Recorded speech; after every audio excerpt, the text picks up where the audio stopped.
guess what? I'm Shaggy Kudo, and I'm the other guy. The other guy's Father Jay from the St. Claw Posse. That's right. And we want you to remember where to go for the greatest podcast, the greatest interviews, and the greatest tips on how not to be molested. That's right. Run that Carnival Spirits. C-A-R-N-I-V-A-L Spirits. And you'll get right to it with Scotty Balls, BeastMaster, and Kelly Green Toothbrush. That's right. Two goddamn right for you. Subscribe. Know what I'm saying?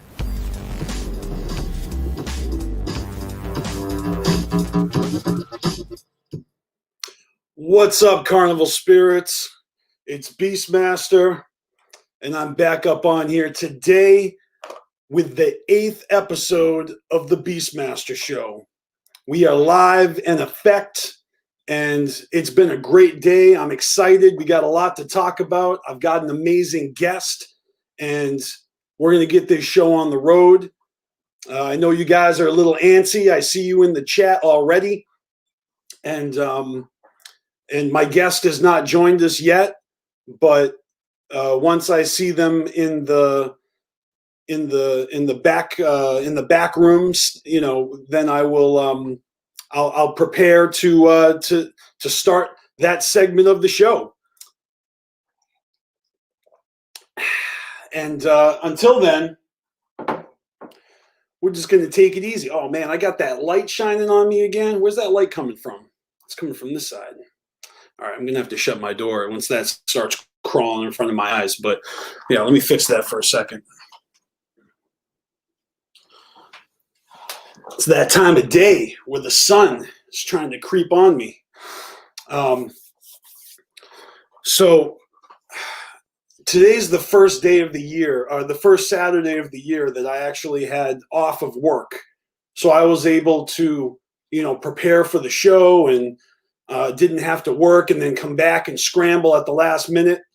And even still, with all the time to prepare, I still find myself with last minute anxiety. And you know, it's like if I had an hour to get ready, I would use that full hour. If I had 8 hours to get ready, I would need all 8 fucking hours to get ready for this shit. But we're ready. And there's a lot to cover, as always. So we'll see how it goes. You know, I've got my notes, and we've got graphics. Hell, I even had some music queued up that I was going to play, or at least like some samples, some sound bites. But I tell you, there's so many things I want to do that I end up not doing, because it just gets a little too complicated for me to juggle all of the things. And you know, one of the things that I've been trying to implement into this show is to cast runes in the beginning of each show, and to read you know, from my book of runes over here. Let me show that to you. So I've got the bag of runes right here, and I've got the book. I did this once before on Carnival Spirits, right before I went to attend the Juggalo March in 2017, you know, when we marched on Washington. And I was nervous as hell about that. So I did I cast some runes about it. And as much as I have, like, you know, concerns and just things going on in my head, I don't feel like everything is appropriate to talk about on this show. And so one of the things I did this week was I decided to go live a second time this week, earlier in the week, and then Don Chaos was going live at the same time. So we just went live together, and that was great. We just chopped it up for a while, and I need to do that more. I need to go live a second time during the week, just to get shit off my chest, stuff that doesn't need to be on the BeastMaster Show. You know, I don't want to bog down this show with a lot of I don't know, random shit, because there's so much shit to talk about. I don't have enough hours in the day, I guess. I'm not going to cast a rune right now, but what I am going to do is I'm going to talk about some current events. I just found out that Larry King passed away. The legendary Larry King. He passed, I guess he had COVID and he just died. I heard Dave Chappelle got COVID. Asymptomatic, though. Oh, you know what else I heard happened? We got a new president of the United States. We had an inauguration this week, and Joe Biden is now what is he, the 46th president of the United States, and Kamala Harris made history being the first Black Asian woman to be vice president of the United States. It's pretty fucking epic. Also heard that before Trump left office, he pardoned. This is so crazy how it's like your last day on your job and you use your power to pardon a bunch of people. And he pardoned Lil Wayne, and he pardoned Kodak Black, I think his name is. But you know what he didn't do? He didn't pardon Joe Exotic, the Tiger King. Why the fuck not? That is so disappointing. But then again, he didn't even pardon the QAnon shaman, the guy with the face paint and the horns, the insurrectionist. So crazy. I honestly have been trying to not talk about politics on this show. And unfortunately, I've been dragged into it. I mean, the changing of the president is kind of, that only happens once every 4 or 8 years. And so it's worth mentioning. But yeah, there's a lot of people that should have been pardoned, and maybe there's some people that shouldn't have been pardoned. But I don't really care about that shit. It's not really something that I can speak, intelligently on. And I don't watch the news enough, or I don't watch I don't pay attention close enough to be able to speak intelligently on politics. I admit that. Yeah, and it'll make me lose subscribers. Sure, you're right. But there is something that happens that kind of involved the Juggalo world. So I'm going to pull up a screen share right now, just so we can take a look at this, because this is crazy. Violent J responds to article comparing ICP to Trump.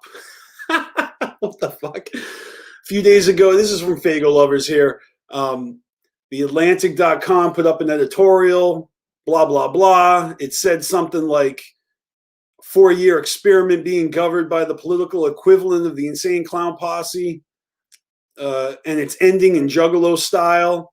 Some have called it Trumpalo, violently, pointlessly, handful of deaths, smearing various bodily fluids, riot on the way out. I'm only bringing this up because it's bullshit. We all know it's bullshit. And this says that Violent J responds to it. So where's Violent J's response?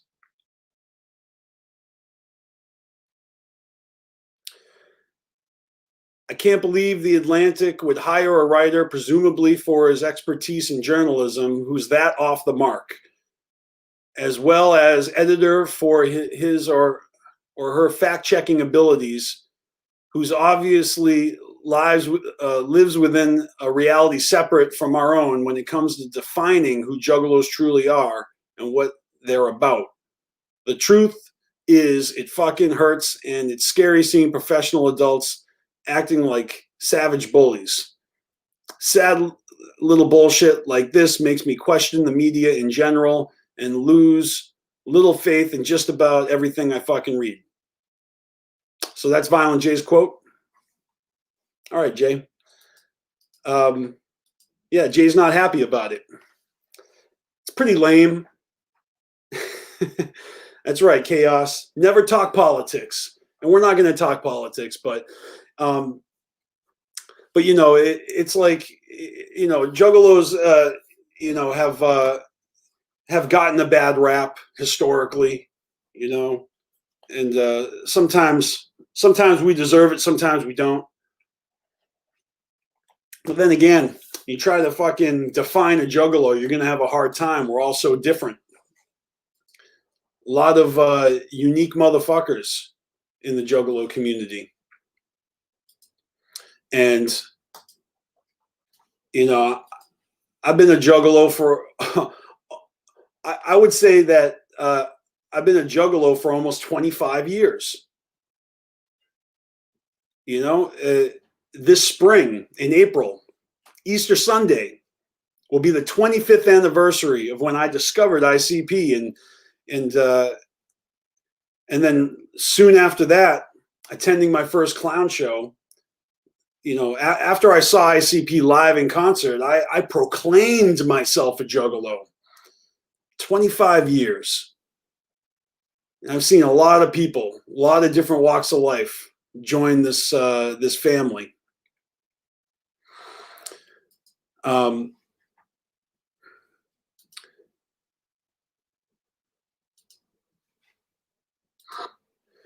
tell you this, you know, juggalos continue to amaze me, you know, with creativity and their passion, and also you know, their audacity sometimes.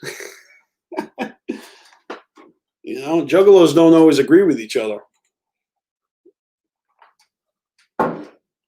Sometimes they don't always behave, but I don't want to go off on tangents, you know, but there is a segue opportunity here, because there was another recent thing that happened. I switched from State Farm. Don't want to play no commercials. This is commercial free here on the BeastMaster show. But there was another thing that came out this week, and it was a podcast by Steve-O from Jackass. You remember Jackass, right? Yeah. Well, Steve-O from Jackass had Violent J on his show, and it's pretty fucking dope. It's pretty fucking dope. Because I remember watching the Campfire Stories during ICP's House Party Peep Show, where Violent J talked about Steve-O being a dick during their brief encounters, like way back in like 2004, I think he said. And so, you know, I guess word got back to Steve-O that Violent J called him out for being a dick. and Steve-O's, you know, obviously got 40 episodes of his podcast under his belt. He reached out to Jay. They went, well, it wasn't live, but they did a podcast. And, you know, as soon as this hit the internet, several people were sending me links to this, and I was seeing it all over Instagram and gatherings and all that. It was not to be with other juggalos. Now, he does mention at the gatherings, like how, you know, and then it does happen. I mean, he's not lying, but I don't think Jay either wants to admit it. He's being too humble for his own good here. Juggalos are showing up for ICP. At least this one is. Now, over the years, it has kind of become a little different. And, you know, when I go to an ICP show, dozens and dozens of other juggalos that I've been seeing at shows for decades. Yeah, it's amazing it's like a reunion, but if there was a gathering of juggalos, if all those ninjas I knew, all the juggalo family that I knew, if they were all gathering over here, but ICP was over there performing, I'd be going over there. You know, I don't know. Maybe this is a stupid argument. Like, all I'm trying to say is that we are showing up for ICP. You know, even the juggalos. Well, maybe not everyone. You know, maybe there are those juggalos that are like, ICP, they're past their prime. You know, nothing beats the first 6. You know, and I got a million complaints about Jay, but I'm still gonna go to the show because the juggalos there are my family. You know, maybe that's how it is. I don't know. I am curious how you guys feel, but I'm not really that curious because, you know, I know who goes to the shows and I know who doesn't go to the shows. And, you know, anyone who goes to the show, they're going to see ICP. They want to see ICP. So it just, it bugs me every time I hear him say that because it's not fully true, in my opinion. But this is a great episode. They talk about their experience and, you know, and yeah, Steve-O wants to make amends for being a dick to Jay. He wants to get a Hatchet Man tattoo. He wants to join the gang. He wants to know how to be down. You know, I see your comments here. Steve-O better get that Hatchet Man tattoo. You know what? I think, you know, if he doesn't, that's fine. Because I think his reasons for getting it are a little bit off. He just wants to pledge himself. Like this is like he's doing this on his show for his audience to see. He wants his audience to know that he, you know, is I mean, like, he's an addict that has cleaned himself up, and, you know, he's making all these apologies, and, you know, he's making up for past mistakes and wrongdoings, and he sounds like a cartoon character. Steve-O's voice is so high pitched. I just, you know, like, if somebody's getting an ICP tattoo, I hope they're not doing it just to, like, make Violent J impressed. Like, he's Steve-O from Jackass. I'd be more impressed with him if he got that tattoo because he actually cared about the music or the message, or I don't know, the Juggalo family, or something other than just like, oh, I'm on your nuts. How can I be down? What, I got to get this gang symbol on my body? All right, I'll do it because I'll do anything. I'm Steve-O.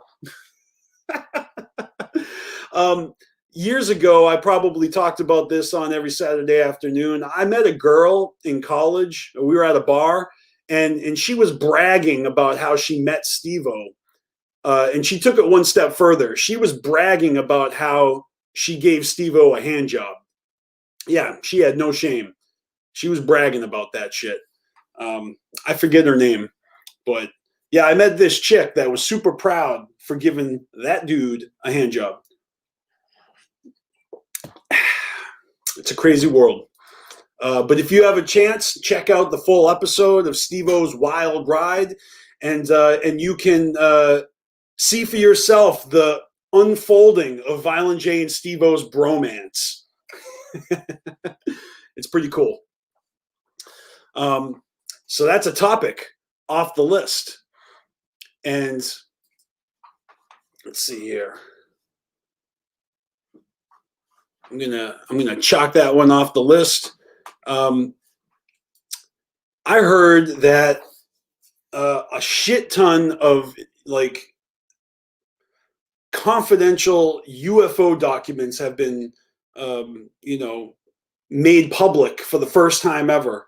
And I didn't have a chance to really look into it, but I am super curious about that shit. And I want to know what there is to know that they've been hiding from us all these years. You know, there's got to be some interesting shit. Yeah,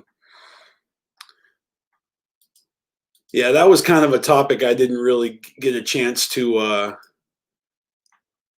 get into very much. Oh, but here's something. All right. On the 6th episode of the BeastMasteR show,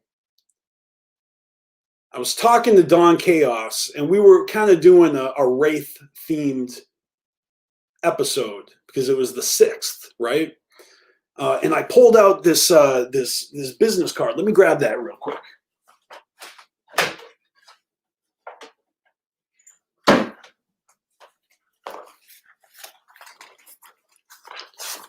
All right.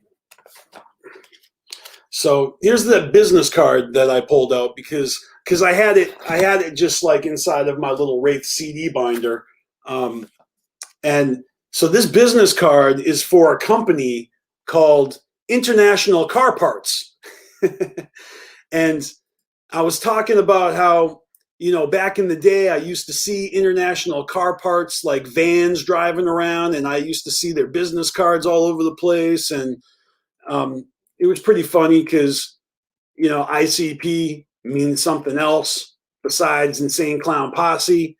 It also stands for International Car Parts. But eventually I noticed that they changed their logo and their initials to CPI. And I speculate that it has something to do with crazy juggalos running up on those vans, giving them all sorts of unwanted attention for having ICP on their van. You know, they keep getting whooped at or something. And yeah, I just had a sneaking suspicion that they had like a corporate meeting, and they, you know, executive orders came down, and they just decided to change their identity to avoid further unwanted attention from juggalos. And the reason I am bringing this up is because I am myself behind one of these vans this week. And so what I did was, well, I pulled out my my phone and I took pictures of it and a little video so I could show you guys. And I'm pulling up this video right now so I can show you guys. And I'm going to show you, you know, not like you need the proof, but I'm just saying I got proof now. All right, let's see here. If I double click this, what's it going to open up? It's going to open up this. All right. So let's see if I can share the screen, and yeah, here it is. Boom. There it is. So I was behind this truck, and as you can see, the ICP is now CPI. Oh man, I thought that was super funny. And I'm pretty sure this guy like might have noticed that I was taking pictures and videotaping.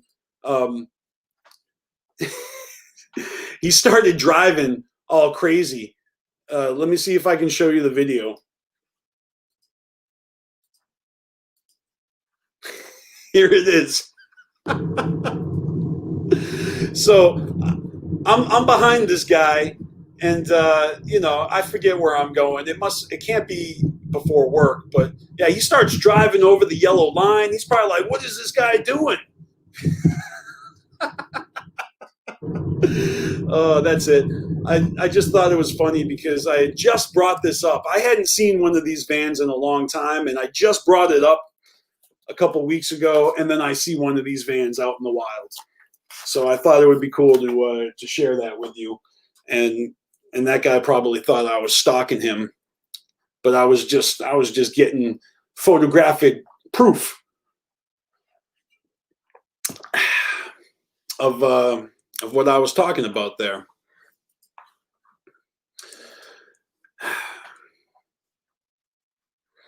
Yo, what's up, Loki? How you doing, brother? I haven't heard from you in a minute. That's my dude. Man, a lot of good times at the gathering with this motherfucker. That's right. Yeah, it is a coincidence. So I am just going to shoot a message. Oops. I'm going to shoot another message to my guest and see if they are ready. And if they are, I'm going to bring them on. And in the meanwhile, I'm going to pull up another, oops. I guess I already have that here. All right, I'm going to pull up another screen. Here's another new subject, some current events. You know, ICP has got this new Spotify playlist in celebration of 30 years. 30 years of ICP. You know, Dog Beats was released in 91. Well, it says October 91, so it's not 30 years yet. At least not in terms of that release. We still got all the way till October, huh? But they're starting this playlist now. And so it looks like month by month, they're going to be, you know, maybe updating this playlist. And that's fucking cool. You know, there's another graphic I'd like to show you.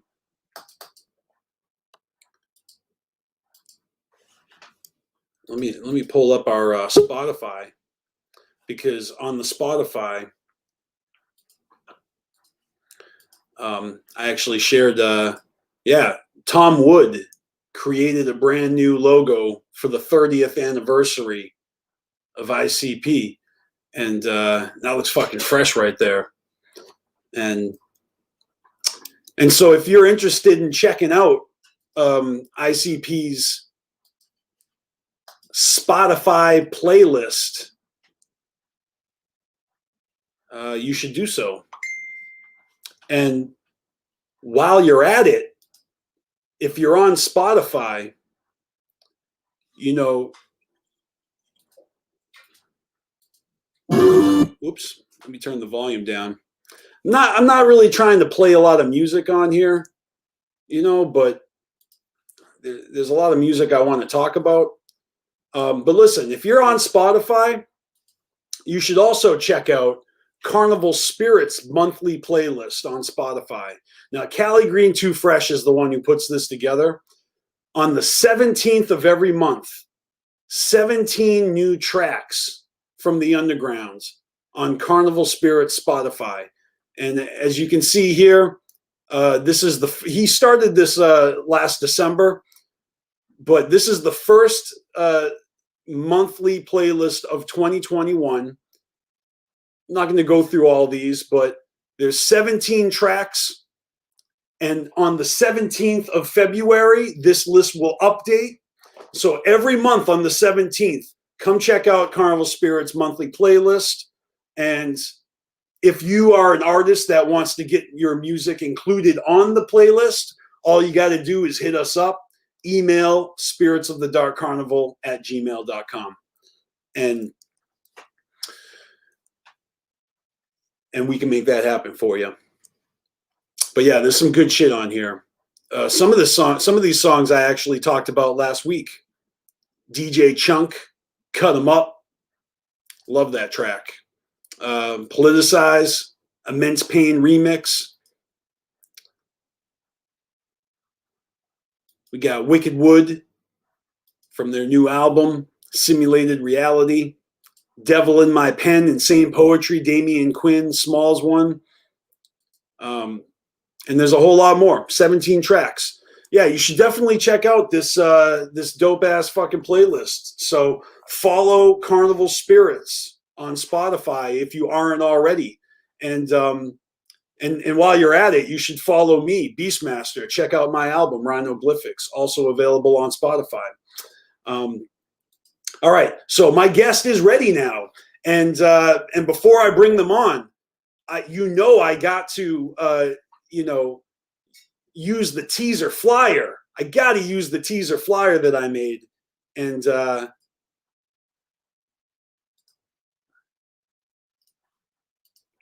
boom. All right. I'm really proud of the way that I'm doing these flyers. I am, if I may say so myself. You know, by Wednesday, I come up with at least a partial title of the episode. I come up with this teaser mystery flyer. I put up the silhouette of my guest, and then the morning of, well, I guess I share this, and then the morning of the show, I set up the live stream with the full title, which we've already covered part of it, Violent J Steve-O Bromance. As you can see, there's also going to be a calendar giveaway this episode, and it says Milenko waves his wand. Now, I'm going to show you the updated version of this flyer, and then I'm going to bring our guest on, and then we're going to proceed. All right. So do your drum roll. This is like BYOD. Bring your own drum roll. And the count of 3, 2, 1, and the guest is, oh, Bernie's Mittens. What? Hold on. All right, hold on. Who did that? Who the fuck? Bernie wears his mittens. That's not right. All right, guys, hold on. Scratch that. All right, here comes the real guest. This is a good friend of mine, and she is a talented artist, a wonderful person, a down-ass ninja. Her name is Bonnie Milenko, and I'm proud to bring her on the show. So let's do that right now. What's up, Bonnie? Whoops, there you go. What's up? How you doing? I'm all right. How about you? Good. Thank you so much for being on the show. You look amazing. I love the artwork you got in the background. Are those real or are those prints? No, these are the originals. Ooh, these are all original. Nice. You got that yum flower back there. Beautiful. These also all glow under a black light. You know what? I forgot to tell my audience when I got this Dead Canvas shirt that this shirt is black light activated. Like, I forgot to tell people that, but so now you know that this shirt also glows in a black light. Unfortunately, I don't own a black light right now. I got to fix that. And it's a little bit bright in here. Let me see if I can dim the light a little. Yo, look at that Shaggy on the right. That is sick. It almost looks like a Funko's Pop Shaggy. You know what I'm saying? Is. Yeah.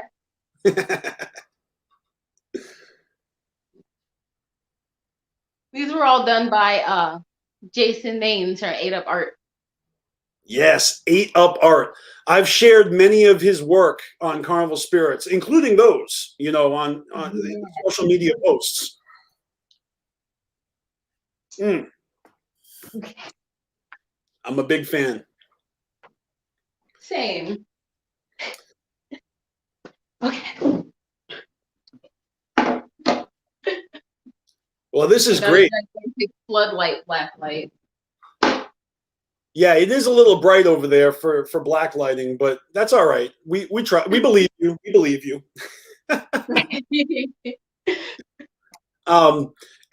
And so all right. So since I'm seeing it right there behind you now, like this is the first thing I want to talk about because I've been dying to talk to you on my show. You were one of the first people I hit up about being on my show last year when I was just kind of like, you know, planning it out, putting the feelers out, who's going to be interested.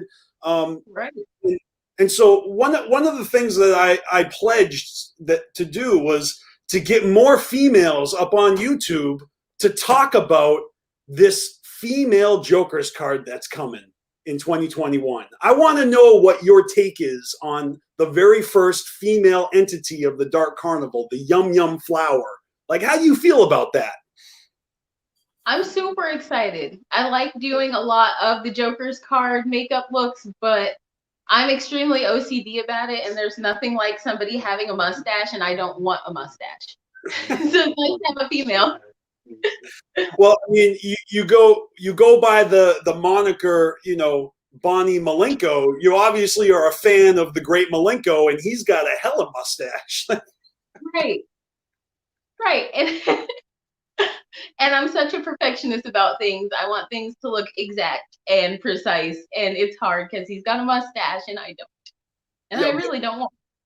Well, he's also missing some teeth, but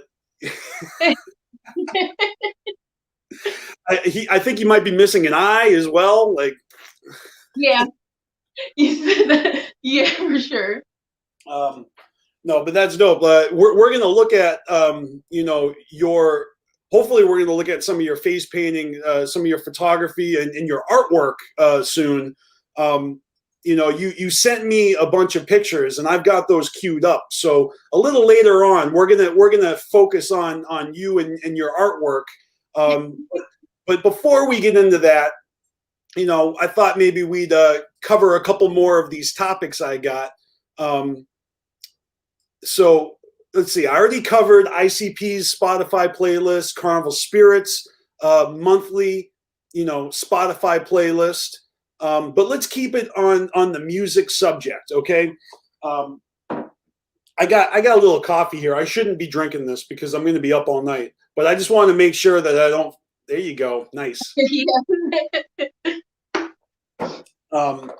But I just want to make sure that I'm full alert here for this whole episode and not starting to you know fall asleep on my own show. You know, I'm trying to avoid that shit. So here's one of the things that I'm trying to do every week is I want to talk about the music that I enjoyed this previous week. Okay. And there's a lot of music that comes out that I guess Friday is the day when Spotify or when the music industry like dumps new music out. And so yesterday, a bunch of new music hit Spotify. But besides that, there was also, you know, days this week that I enjoyed some albums and I thought I'd share with you guys what I was enjoying. I mean, so this is kind of like a segment. This is a thing I'm doing. So I got a list, and my list is right here.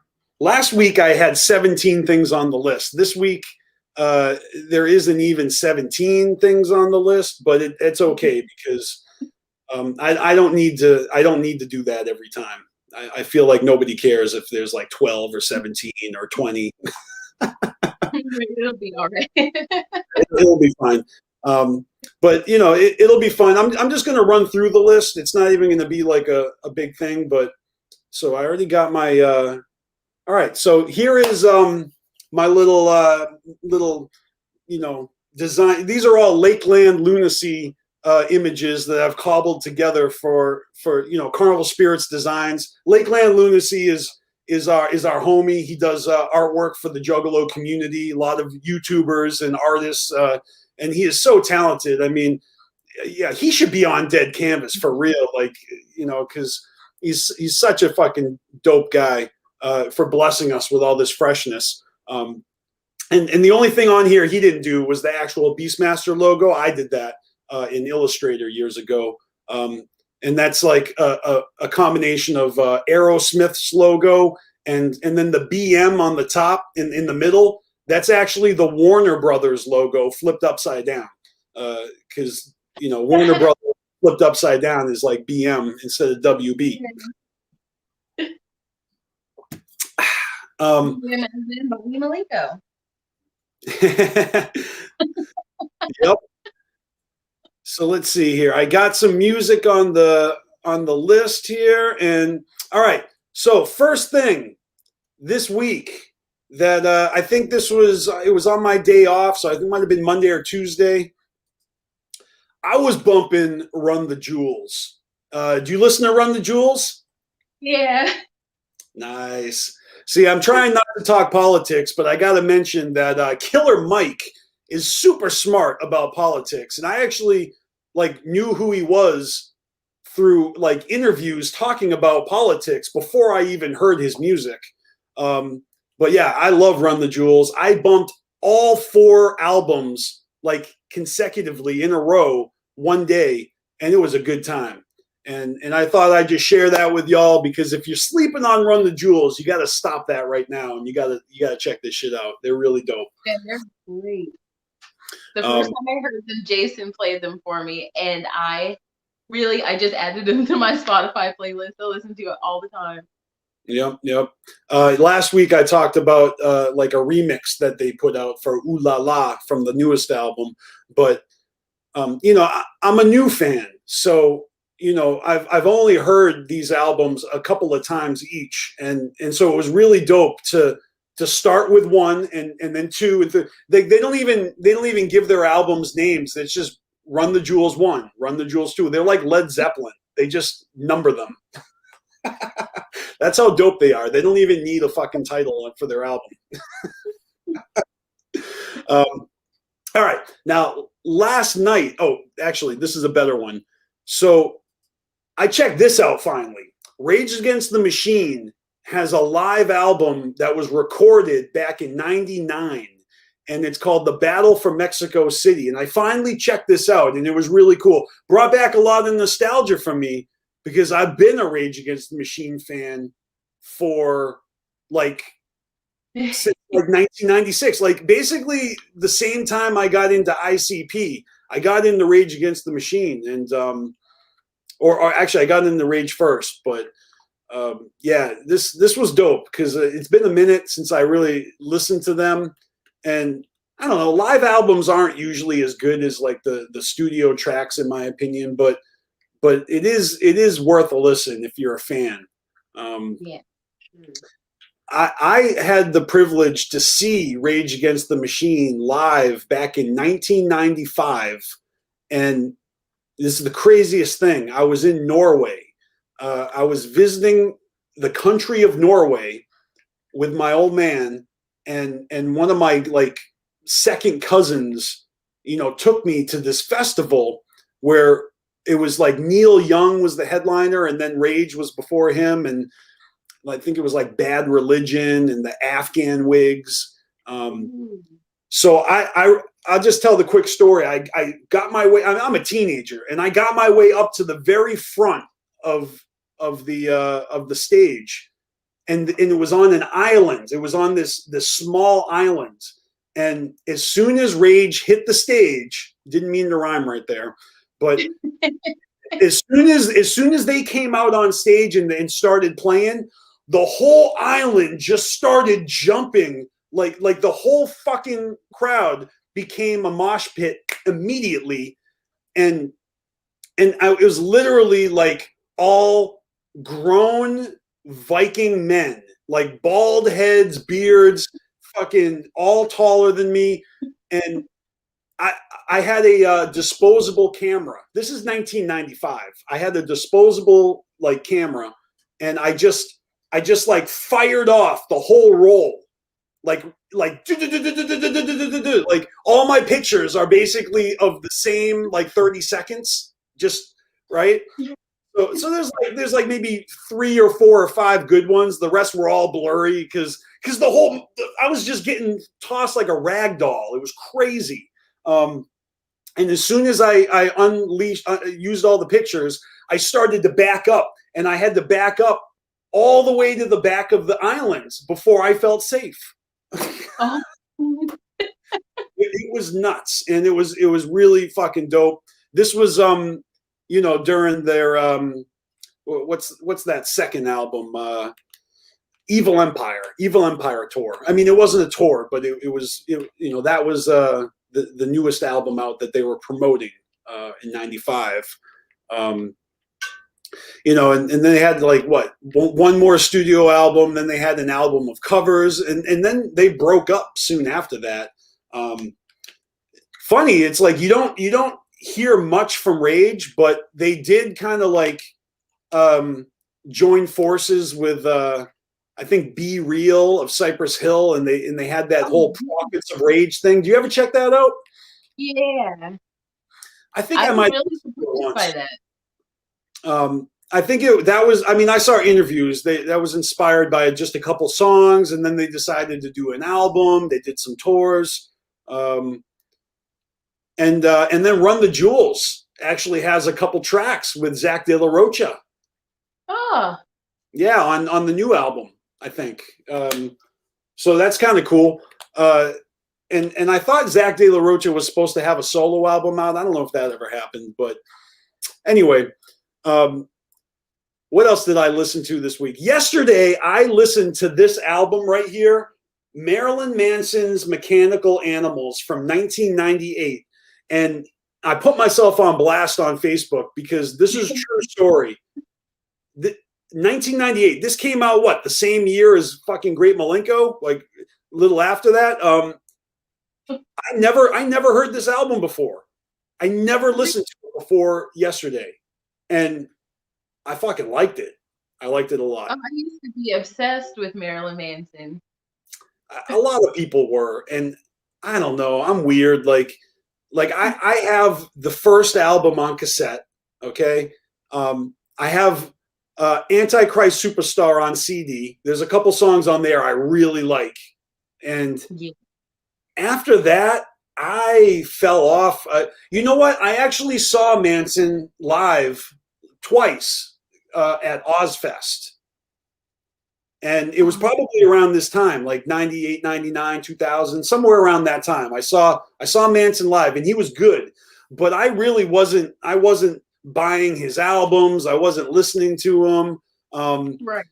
There was a chick that I met in the mid 2000s, and she was dope. Like I had a crush on her, and she had like dreadlocks, and she was just like a badass. And so I remember she gave me 2 CDs, like burnt CDRs, and you know, when a cute girl gives you music, you listen to that music, you know. She gave me a copy of Marilyn Manson's the Golden Age of Grotesque, and I fucking bumped that, and I liked it. I liked it a lot. But I still didn't go back and check out old Manson albums I missed. Like the only ones I heard were the radio hits, right? The Dope Show and what's the other one? Beautiful People. Well, that's not on this one. That's not on this one, is it? That's on Grotesque. No, I was just talking about the radio hits. Oh, right. I mean, on Mechanical Animals, it was like I don't like the drugs, but the drugs like me, and the Dope Show or whatever. Those were the songs I knew from this album, and I remember a friend from high school once telling me, like we were all sitting around smoking weed, and he was like, you know, that song, the speed of sound is really underrated, and I was like, what's that? Like, oh, from Maryland. I'm like, I don't listen to Manson anymore. So I never heard it before yesterday. And I don't know what is wrong with me. I've been sleeping on some good music. Yeah, there's some real hits on that. The thing is like a lot of it's like kind of like atmospheric and melodic. It's really good. Like I liked it a lot. So I'll probably be bumping this album some more. And then of course in the comments of my post, the homie Coma Black started talking about Rob Zombie, and I brought up the fact that like I used to listen to Rob Zombie, and after Educated Horses, I kind of fell off of his shit too, and you know you have that conversation with people. They're like, yeah, I like this album, that album, but that's it, not these albums and stuff, and I'm like, yo. I love this album. I bumped it yesterday just because everyone always wants to tell me how much this album sucks. I disagree. This album is amazing, and I'm going to die on that hill. I don't give a shit. Like I swear to God, this album is nothing but bangers. It's got a song called 17-Year Locust on it. Every song is dope on this album, and you know what? If you're a Rob Zombie fan and you're like, yeah, but this album sucks, like I don't know what your fucking malfunction is, because this is a dope album. But then again, he's put out like 3 or 4 albums since then. I haven't heard any of them, so it's like I don't know if they're better or worse. Like all I know is like he started focusing on movies, and you know those Halloween movies, they didn't really do it for me. I like his original stuff like House of a Thousand Corpses, Devil's Rejects. Those are my jams. This album here has the Devil's Reject song and Lords of Salem before the movie Lords of Salem came out. I always thought that was cool. Like on the Sinister Urge, he has the song House of a Thousand Corpses, and that came out before the movie House of a Thousand Corpses. So, I mean, if you're a musician and then you're directing movies, I think it's cool to like make songs that plug your movies, you know? But it kind of, I just wanted to remind everybody that you're wrong, and this is a dope album, and I really enjoyed it yesterday. All right, so what else new music came out?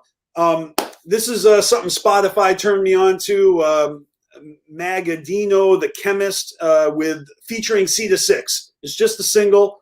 Thought it was pretty dope. Here's another release. I'm just going to bust through these real quick. Mayday released a short EP. You know Mayday from Strange Music. This is called Minute to Midnight, 59 seconds. The way that this album art looks, it almost feels like maybe it's just a quarter of a full image, and maybe they have maybe 3 more EPs that they're going to release that show different quadrants, because you can see the Earth in the corner. The Earth in the upper left, and then there's like I don't know. It just feels like it's a part of a larger work of art. That's the impression I'm getting here. And it is a short EP, so it could very well be you know, the first just the first of you know, of more to come. But I like Mayday. I realize now that they've had a few releases out the past few years that I've been sleeping on, so I'll probably be checking that out in the future. Here's another song that came out. Danielle Jordan dropped a track. What was it called? It's called The Death of Michael Corleone. It's all right. I've heard better. Daniel Jordan used to be signed to Esham's label. He's good, though. I'm a fan. And I thought this was interesting because, you know, The Death of Michael Corleone is the name of the new version of The Godfather Part 3. Apparently, Francis Ford Coppola has re-edited and reimagined The Godfather Part 3.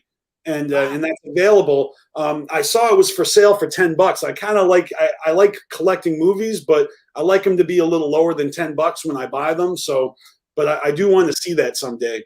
But this was all right. Let's see, what else was there? This was a track that came out on Friday. Mr. Loco, aka Loke the Smoke. It's called Check Your Game. Is that what it's called? Yeah. It features Ice-T. That's why it showed up in my Spotify, because I follow Ice-T. I'm a fan. It's all right. It's pretty good.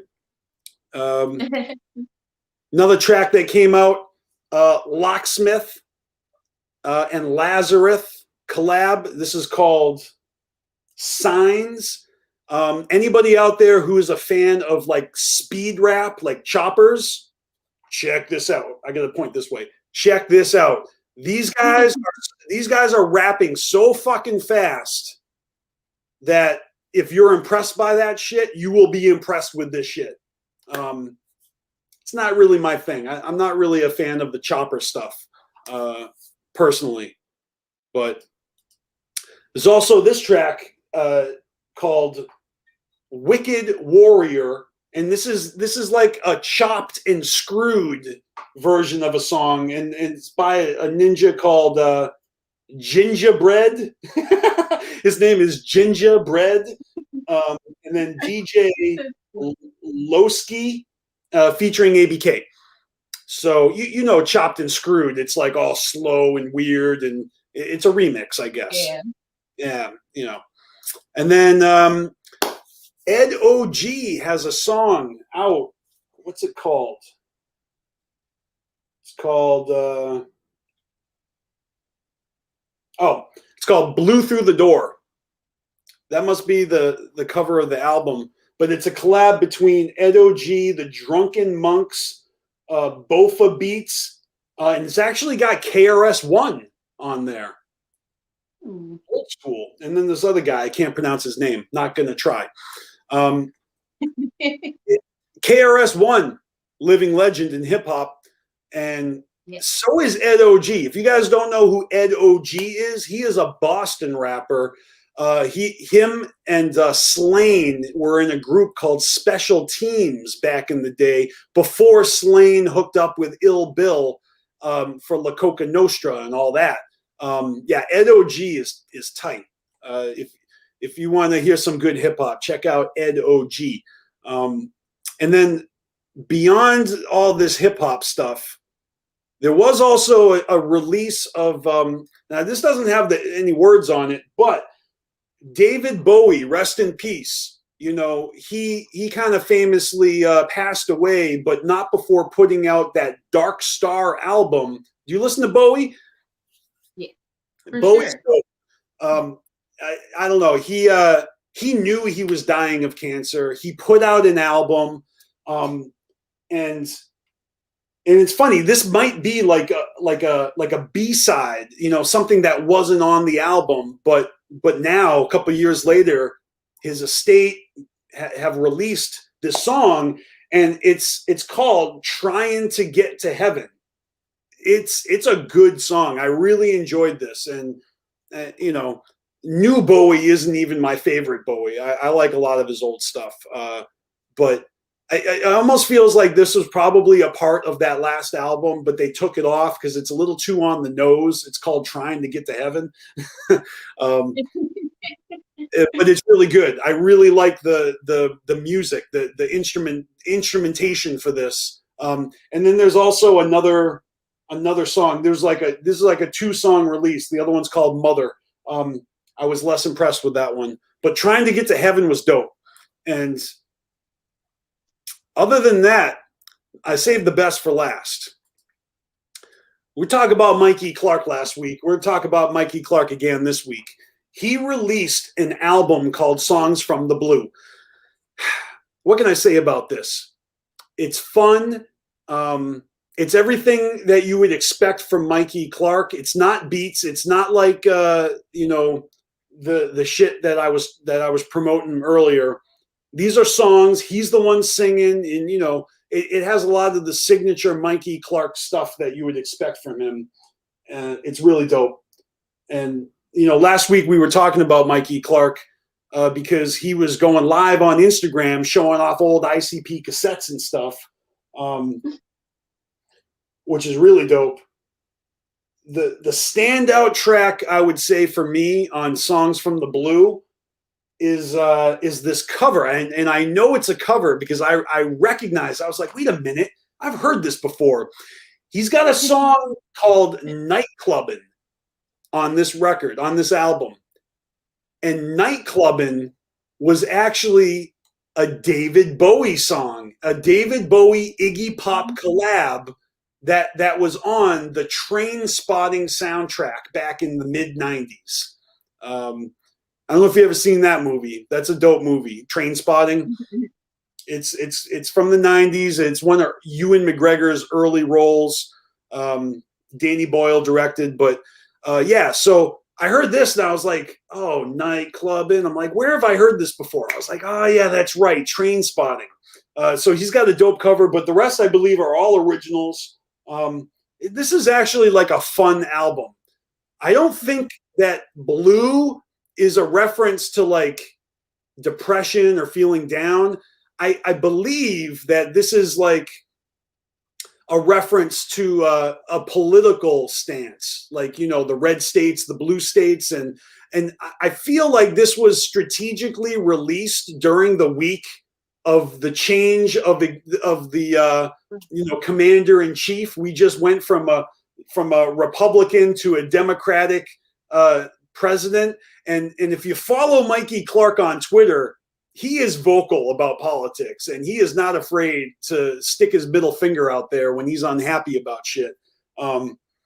So I feel like he made this album, and if you listen closely, there are like samples and sound bites of political jibber jabber.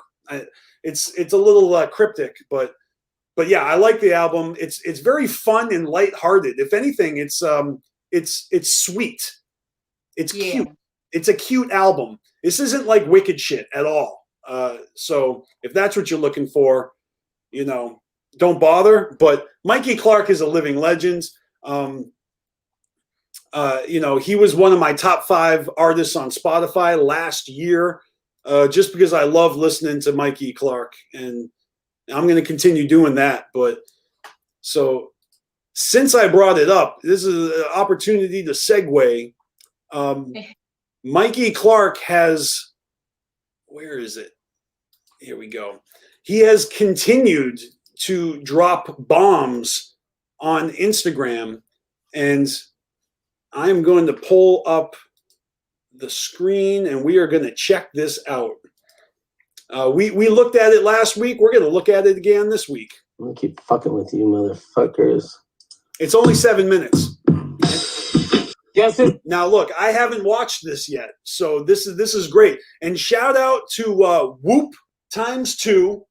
This is the ninja who's taken the screen shares on Instagram and posting them on YouTube so that we can enjoy this, because I didn't get the notifications. I don't like notifications on my phone. So if it wasn't for this ninja, I would not have been able to enjoy this with you today. And so let's check this out. Let's see what Mikey Clark, it says right on the title, Mikey Clark on Instagram, dropping them OG bombs, part 2. This song, first person that gets it, I'm going to send him $1 million. Ooh, $1 million. Come on, you don't know this song, bitch? Mikey Clark is looking a little bit like the Unabomber these days.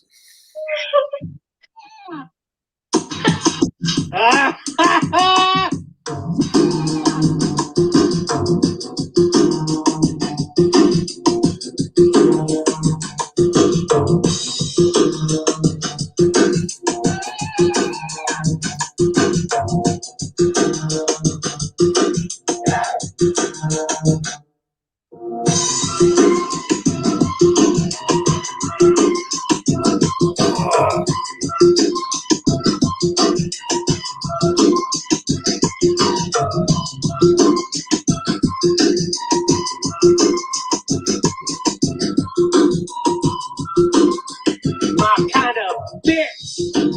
My kind of bitch. Oh, damn. That is super obscure.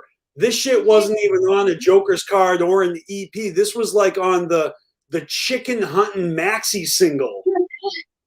Like, oh my God.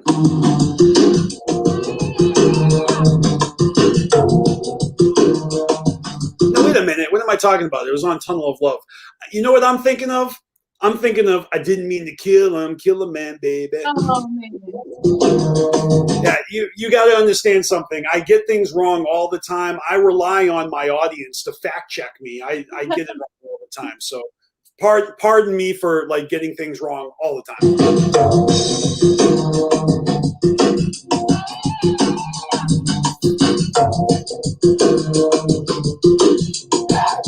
No!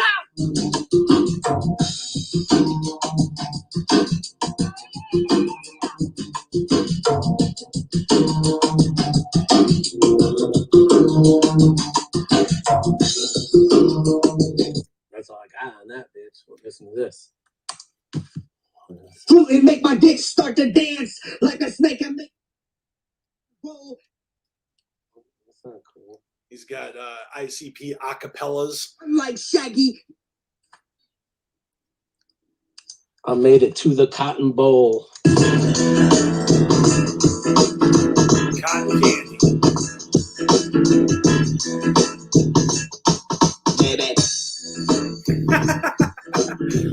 Wow. Wow, we got 20 people in the house. Wow. 21. I can't can't tell if he's being sarcastic or if he actually is proud of 25 viewers. Like, fuck this shit. Then we got 19. I like how this guy, he actually typed in whoop ×2 in the comments.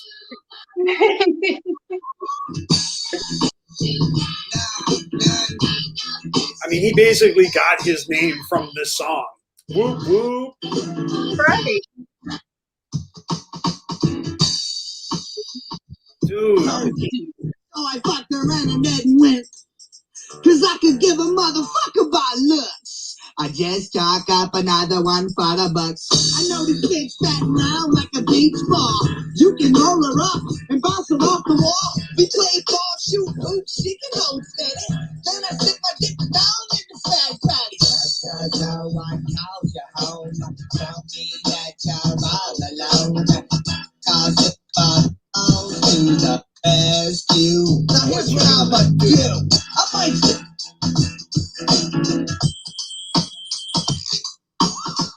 I can't tell if he's like actually like manipulating it or if he's just playing like some sort of rare demo.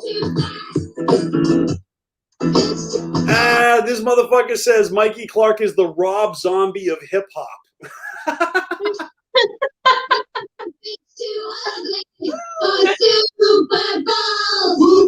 That's not wrong. It's too fat. Ain't no bitch too whack. Ain't no bitch too ugly for Super Bowl. Wow. Man. Ty Stone in this bitch. Ha you motherfucker. Oh, you. How did I get some of this? Next time. Oh shit! I can't get a mix. I can't hold a phone and mix, motherfucker. All right. Mikey to get like one of those like stands, you know, like something to hold his phone for him. You know, like I got one of those right here. I got my iPad on the thing right here. It's like a fucking You know, I got my phone on a tripod right. Where's this yeah. Mikey Clark needs to invest on a tripod for his phone. Where's this off of? Anybody know? You can be my bitch. Where are these vocals from? You could turn around. Ah, Channel of Love.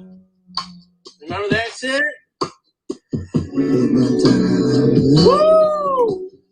Sexy Town. I don't even recognize this though. I wouldn't have recognized it if I tried. Intro or something? Hmm. It was the intro, I think.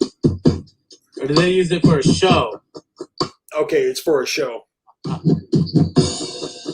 What's that? I'm fucking weird. I put that in there.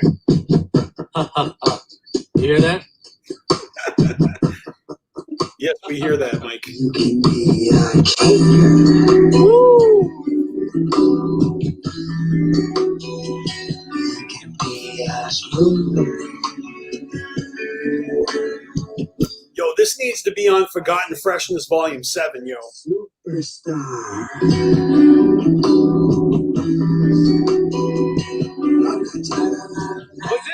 Was this on the Tunnel of Love EP?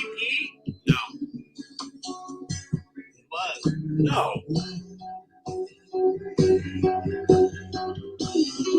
What is he talking about? Yeah, everyone in the chat is saying no.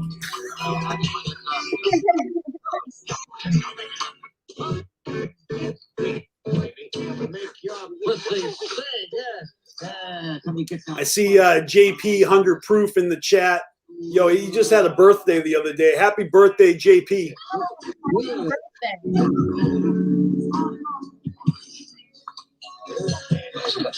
This is almost over. Christ, I thought you took that mind down your asshole too. You can be my Clark. What?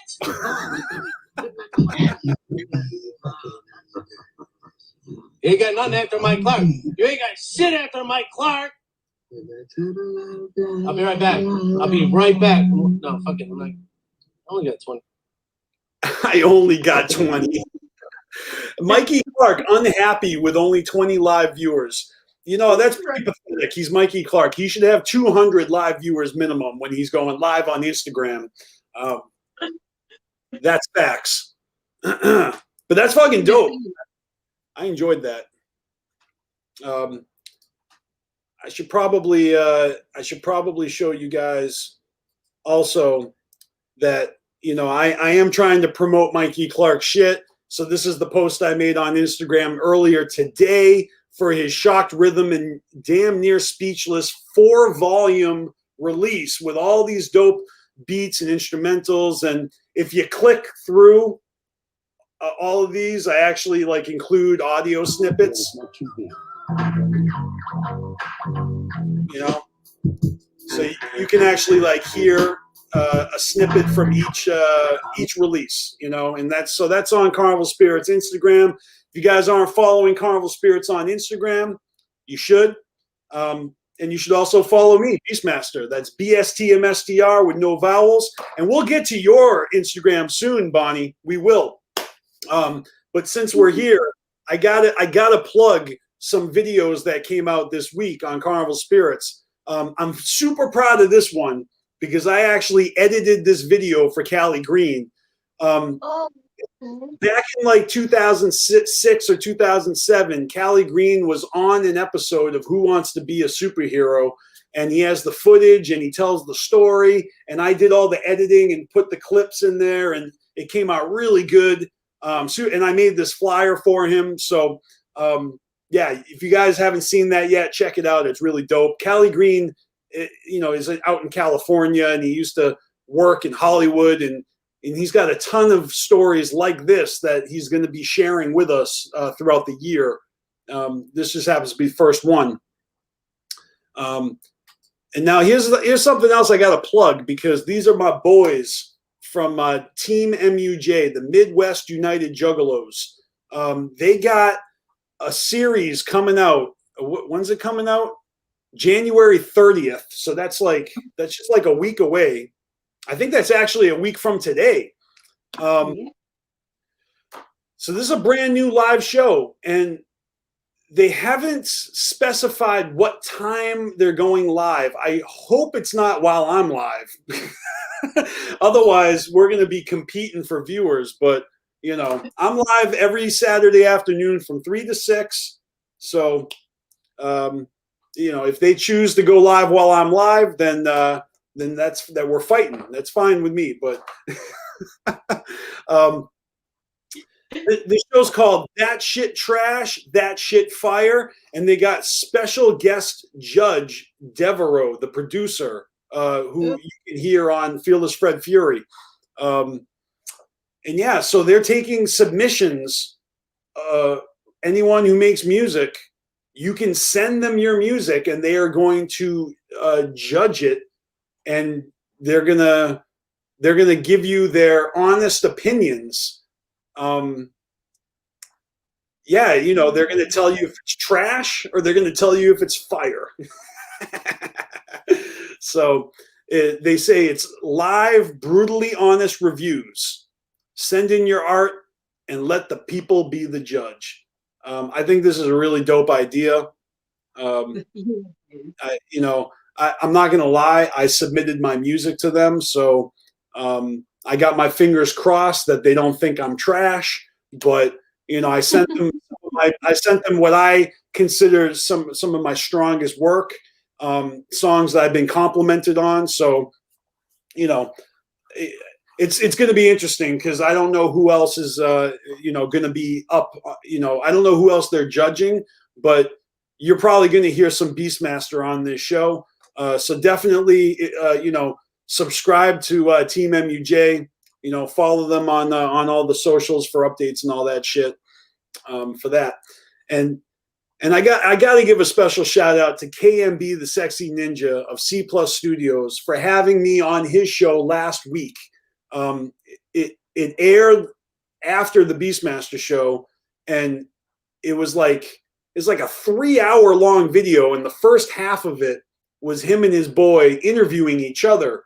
But then halfway through that episode, there's a segment featuring me where we talk about our 10 favorite movies, top 10 favorite movies. And that's really super difficult for me to do because I am a cinephile. I watch movies all the time. I love movies. And to pick 10 is ridiculous. So what I did was I chose to list my current top 10 favorite movies, not my top 10 favorite movies of all time, which, you know, would be even harder to do. But essentially, I listed my current top 10 favorite movies of the 21st century. So my list is like from 2000 to 2019. And it's really cool. If you want to hear it, you know, if you want to hear me in KMB, you know, breaking down our favorite movies, we each have a list of 10 and we go back and forth. And I hope we do it again because I have a lot more movies I could talk about besides these ones. And I can tell you what they are, but you should watch the episode and find out for yourself. You know, I'll provide a link to that video in the description of this live show after I'm done. Or you could just look for C+ Studios, search it up, find this link right here. There's a little hot link right here. You can click, and then that'll bring you to his thing. And then there's a little LinkedIn tree. Oh, wait, it's not even showing you. Okay, because that's taking you to a different window. But you can click right here in his bio, and it's going to take you to his YouTube channel and all that, and you can find that yourself. You guys are more than capable of finding channels and pages and you know, discovering videos. So, all right, I think I got all the plugs out of the way.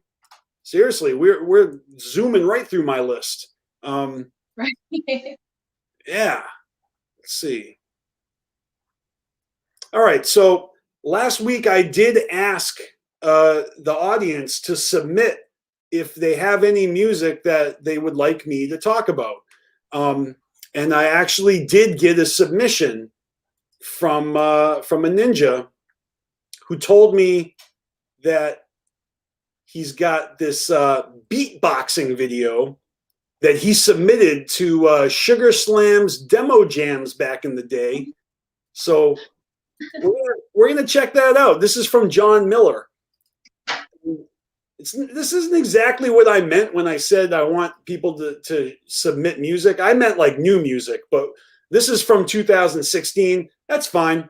We'll still check it out a little bit.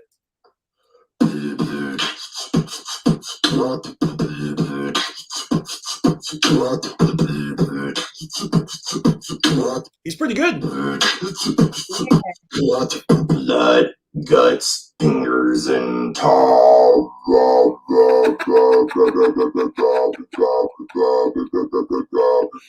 Holy shit. He's like human auto-tune. Not auto-tune, I meant dubstep.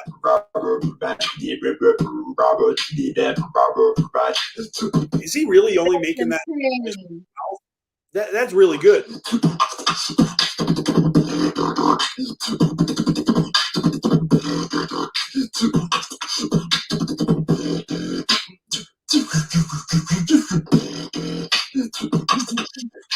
Damn, this guy's got skills.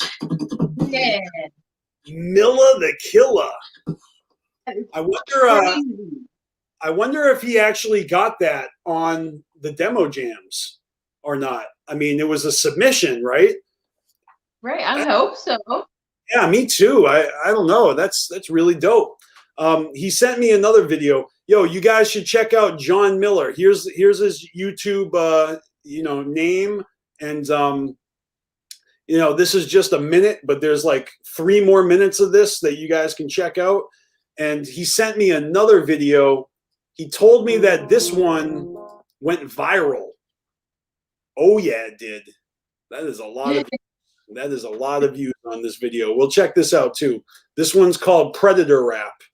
And I don't know what kind of predator we're talking about here, but this has got shit. There's 2 commas. What does that mean? Is that two? Is that a million? What? I don't even know what 2 commas in a number means. A million. Yeah, is that 2 million views? Yeah.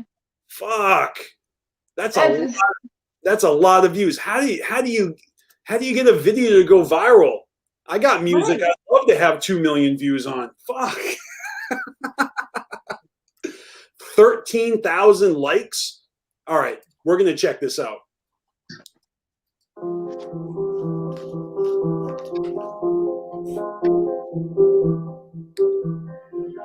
In the description, it says, "I'm the Rastafarian alien rockin' dreadlocks."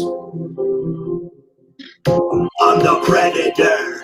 I like to use my claws. When I'm sneaking around, I activate my camouflage. You'll never see me coming. You'll think it's a mirage. If you try to fight me, I'm hard to kill like a final boss. I'm the predator. I like to use my claws. When I'm sneaking around, I activate my camouflage. You'll never see me coming. You'll think it's a mirage. If you try to fight me, I'm hard to kill like a final boss. Dude, the footage is incredible. This has got to be from a Predator video game that I've never seen before. It has to be. That could be why it went so viral. Yeah, I think that this video definitely, like the graphics of this video has contributed to the viral nature of this video. My trophy so that you all can see my grind. I do this all the time. A killer you'll never find. Got my camo active. Yo, you guys should check this out. I mean, I'm not going to play the whole song, but again, this is John Miller's YouTube channel. I've been subscribed to him, and he's been a long-time viewer of Carnival Spirits. I've seen his name in the chats for years. So, yo, big ups to fucking John Miller for some dope beatboxing. That was impressive. I really like that. And I'm a huge fan of the Predator, so I kind of want to play that game. I mean, that video was out in 2015, so I mean, obviously. Yeah, I'm not much of a gamer. So, you know, there's probably like a million fucking dope games out there that I am sleeping on. But hell yeah. So hey, if you guys, again, if you want to submit music for the BeastMasteR show, you know, we'll check it out. You know, we'll check it out just like we did with Mr. Miller, the killer, the Miller the killer. All right, what else is on my list here? Not much. I mean, I think we're going to have to start looking at some artwork. I think it's about time. You know, let's first let's go down memory lane, because you and me met a few years ago at DCG Con in Colorado, correct? Yes. Yeah, I think we met one time before that at the gathering, but it was like extremely brief. Okay. I'm embarrassed because I hear that a lot. People tell me like that they met me, and I'm like, really? I don't even remember it, and I'm super embarrassed about that. You're not the first, and you're not the last person to say that to me. Yeah, unfortunately. I do the same thing. Don't feel bad. But I do, because I've met a lot of juggalos. The problem is that more juggalos know me, and so they come up to me a lot, and like, especially at gatherings, you know, it's just so hard to like retain names, and I usually have to meet someone like 3 times before I actually remember them. That's just a minimum, you know. But in 2018, I went to the 2nd annual DCG Con, and that was a really dope year for me, because I attended that, and then I attended the gathering that year, and then I attended my very first Hallowicked in Detroit. And so I have this book that I took to all 3 events, and I just had like, I had juggalos tag it and sign it, like, here's Ouija Mac, and I actually got your signature right here, Bonnie Malenko, Clown Love, boom. That's from DC. That's from DCG Con, and I know that you're in here 2 more times. Right. From We the ran gathering. into each other every time that year. Yeah, and I didn't actually find the other Okay, so that's the end of DCG Con, and then the gathering starts here. Oh, check it out! I got Bone Road, Mikey Bone Road. He drew me a little rhinoceros in my book. I love him. But yeah, so this was my way of like a little autograph book for juggalos that I met at gatherings and especially Hallowicked, because that was my very first time going. Now you've been to how many gatherings have you been to? Wow, maybe 10 or 11. Okay. I've been to 10, so that's half the gatherings. What about Hallowicked? Have you been to a few of those? Yeah, but 6 or 7 of those. 7 for sure. Damn. I can't believe it took me so long to finally go to a Hallowicked. It's just because the traveling and everything, I justify going to the gathering because it's like a week-long thing. And then as opposed to going all the way to Detroit from Boston for like one night, I just never felt compelled to do that until from Ohio to Michigan. It's just right there, so that's never been too much of a big deal for me. Yeah, no, I don't blame you, and that's why I've been to so many ICP shows, because there's always shows popping off like in Worcester or Rhode Island or Connecticut or Maine, New Hampshire, Boston. And so, yeah, I would go to like 2-3 tour stops, every tour for years. Yeah. And yeah, I would definitely travel, anywhere from like 2 to 3 hours. I go to Pennsylvania for shows, like on the regular. So yeah, if I was living closer to Michigan, of course I would have been there. Right. But DCG Con was special. I mean, it was a little fucked up, obviously. Everybody knows, what went down, and that's an old story. But the thing that made it so special was, we basically had that hotel to ourselves. Now the event got canceled, but we all made the best of it and really took advantage of that time. And it was truly like a 4 Juggalo by Juggalo event at that point. It was really cool. Now also, there was legal weed in Colorado in 2018. And Massachusetts was on the brink. Like, it was not recreational yet, but it was about to be. And so technically, that weekend was my very first time smoking weed legally. Same. Yeah. I mean, no, don't get me wrong. They actually decriminalized it like back in 2008. But you still, can get fined if you had more than an ounce, and especially if you're caught buying or selling. So, there's still a lot of red tape and everything, but dispensaries are popping up everywhere over here. There are 3 dispensaries in my hometown, like right near my parents' house. It's fucking crazy. But when I went to Colorado, yeah, it was really cool. Like, people were just blazing up out in the light. No one smoked indoors because you didn't have to. You could go right out in the front parking lot, right? It was awesome.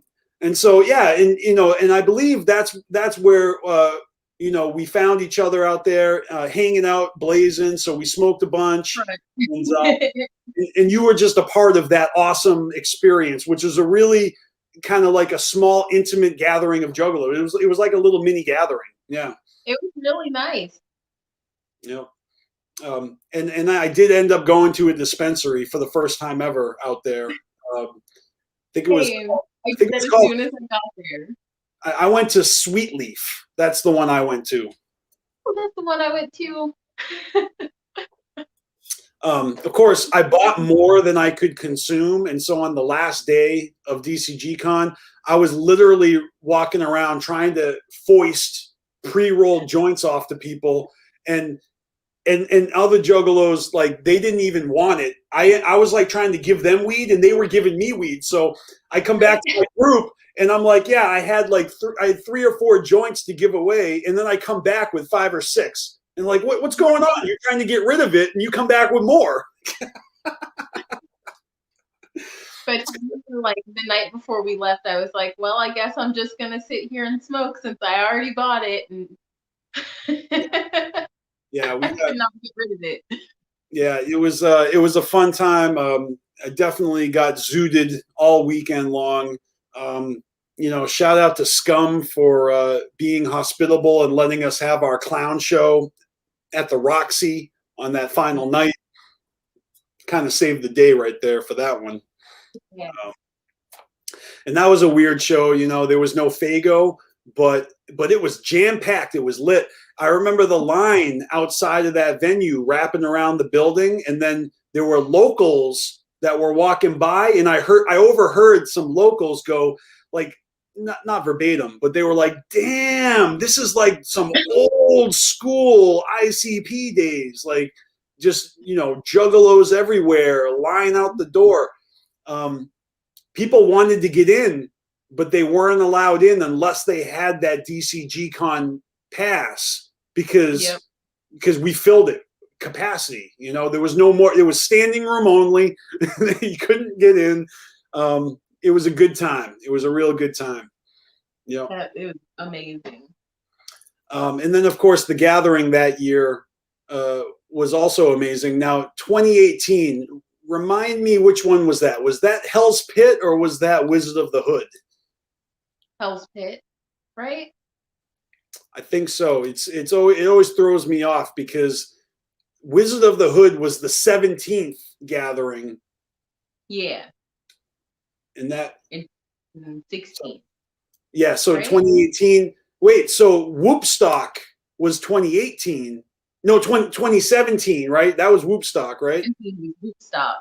Yeah, so it was Hell's Pit. It was Hell's Pit. Oh wait, was Hell's Pit Whoopstock? They all blurred together. Oh, you know what? Yeah.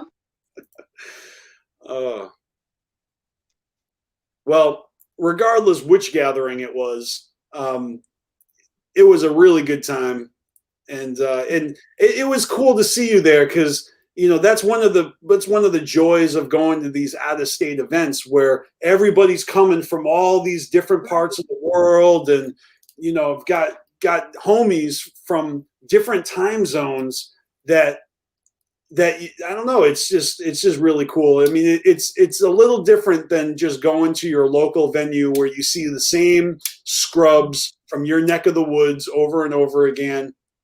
You never know who you're going to see at the gathering. Yeah, and there's like so many people from my area that go to the gathering, and I don't always even see them because of how many other it's just so big that I don't even run into everybody I know every year. Yeah. So, damn, if you've been to like 10 or 11 gatherings, what was your first one? I got 2. It was in Garrettsville. I rode with a friend, and we were there for one day and then the final night. Okay. I was only 15, so we tried not to. We tried to stay out of trouble. Good luck. So Garrettsville, that's Crystal Forest, right? Yeah. That was where we were supposed to go last year. The legend. Yeah. I never went to that location, but I've heard so many stories about it, how beautiful it was. Like, I guess it was shady in the trees. It was also shady with the drugs, but right. Shady with everything. Yeah, I've heard a lot of interesting stories about Garrettsville. But my first gatherings were prior to that, 01, 02, and they were still in the convention centers. And then, but my best friend, he went in 2004, and with his friends in Florida, he went to that gathering, and he just had the time of his life. I don't know why I couldn't go. It's because I was working. I was working a lot in 04. I was really inspired by ICP's work ethic, and I was trying to make something of myself. I had just graduated college, and I was, trying to get that paper, and but it does suck, because I would love to just like follow ICP all over the world and not work and just be, you need money to do that. Right. So it wasn't until 2007 where I actually had made some money and could afford to gather again. And so I did like 5 gatherings in a row from 07, 8, 9, and the 10th annual gathering was amazing. And yeah, so all those Cave and Rock gatherings, and those all blurred together, going to the same gathering location for 5 years in a row. It is like, that's so did this happen this year or that year? Yeah. But I can tell you that, the first one in 07, I was blessed to be able to perform on the Bomb House stage, and that year was super hot, and I was dehydrated, but I got to actually rap on stage, and I was like on some bucket list shit, to be able to do that, and to have my name in the program and everything. So I'll never forget that. And then the next year, I didn't technically get like a set, but they put me on a list. I was like on deck. So if there was somebody who didn't show up for the small stage, the Scrub Central stage, I was on a list of ninjas that they would call out with their megaphone. And I remember we were camped right there. And so this is 2008. We were camped in Scrub Central, and I heard my name. They were like, "BeastMaster, come to the sound booth right now if you want to perform." And then they called out another ninja, and I started running, and I missed it. Like somebody got there before me, and I almost was able to perform on that stage. And it's all good, because there was no advance notice. It was, no one knew I was going to be there to do that. So I would have been performing for nobody. Like it would have been a set for like, there would probably have been like 5 people watching. I mean, it still would have been epic, but it would have been dope. Yeah, and then all the other performances I did were on the, Juggalo run stages, because how Juggalos had their own campsites and their own stages and their own little clubs and jump offs. Right. So I got a lot of sets on those type of things. And yeah, those memories are just I cherish them so much, and needless to say, the gathering is something that you got to experience at least once if you're a Juggalo. But really, like like you and me going to like 10+ gatherings, that's hardcore. I mean, there's obviously a lifestyle involved here with this that is undeniably fresh. So, it's nice to have someone who actually can share these memories and has similar experiences, because there's a lot of Juggalos out here on YouTube that don't gather and don't travel around and do this shit. So it's my hope to to share some fun stories with them, and right. It's always fun. I didn't really meet a lot of people who went to the earlier. Well, those early gatherings, you know, were cool because they would have like their seminars, and they would have their little you know, the same things they would do all every year after, but they were in convention rooms, so there was only like 400 people allowed in a room for the seminar. Right. And so you would have to wait in line to get in the room, and if you know, they would cut off the line eventually because the room is full, and so not everyone can get in there. But obviously when they're out in the campgrounds under the tents, that tent fills up, and then juggalos just gather around the tent, and so there's like an unlimited amount of people who, if you want to be there, earshot, you can be there. And then eventually people start filming it, and nowadays people are live streaming while it's happening, so you know, everyone is like watching from home. It's a little different now than it used to be. It used to be a little more exclusive, you know.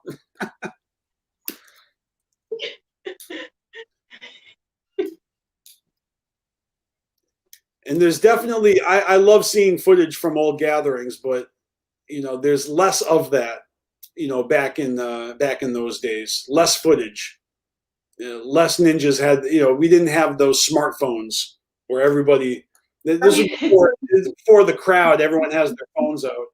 And that's kind of like a thing. But I love, you know, anybody who has gathering footage, when they post it online, I collect that shit. I have playlists for every gathering. Yeah, I got YouTube. Sometimes I just like to sit and watch it. I love watching the crowd. Yeah, it's fun. And then I actually have filmed quite a lot of Juggalo events myself and put it up on my channel, which is really just my way of avoiding the pit and deciding to actively not participate in getting my ass kicked. Instead, I just kind of hang back and film, and I get some good footage out of it, and you know, and I don't have as many bruises, and you know, from. I'm not sure, the pit might be my favorite part. Like, if I don't lose my shoe at least once during the show, I don't know if I could live with myself.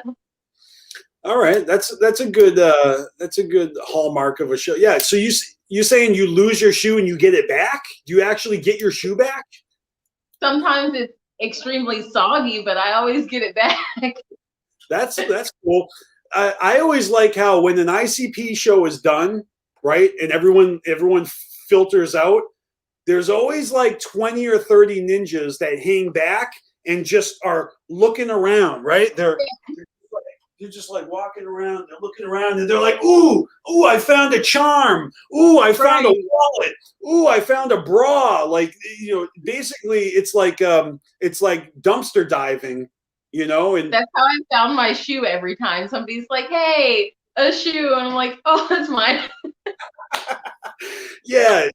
And I love it when I see, like, there's always like a ninja who's like crying that, you know, because they lost like something important, right? Like cat or my it's usually a charm. There's usually like 3 or 4 charms in that messy swamp of Faygo, and you know, and there's confetti, and of course there's also Faygo bottles. Everyone's picking the Faygo bottles up. I never like doing that. Like, if I took a Faygo bottle home as a souvenir, it's because I caught it, not because I picked it up off the ground. See, and then like it's always a charm. I always make sure I take off any jewelry that I love or would miss before I even think about going to a show, because I've seen people, I can't believe I lost it. I'm like, well, yeah, the crowd gets crazy. Yeah, definitely. You know, I've always found it, like I said, I would be filming, like in the past like decade, I would be filming a lot more than I'd be in there, like, you know, just like moshing or whatever. But in the early days, I really enjoyed getting up as close as I could, and you know, getting that Faygo right in the face, and that was actually motivation to like get in shape, because if you were in shape, you would be able to hold your own more. it doesn't matter how in shape you are, you're still going to get beat up in that pit. It really is. It's like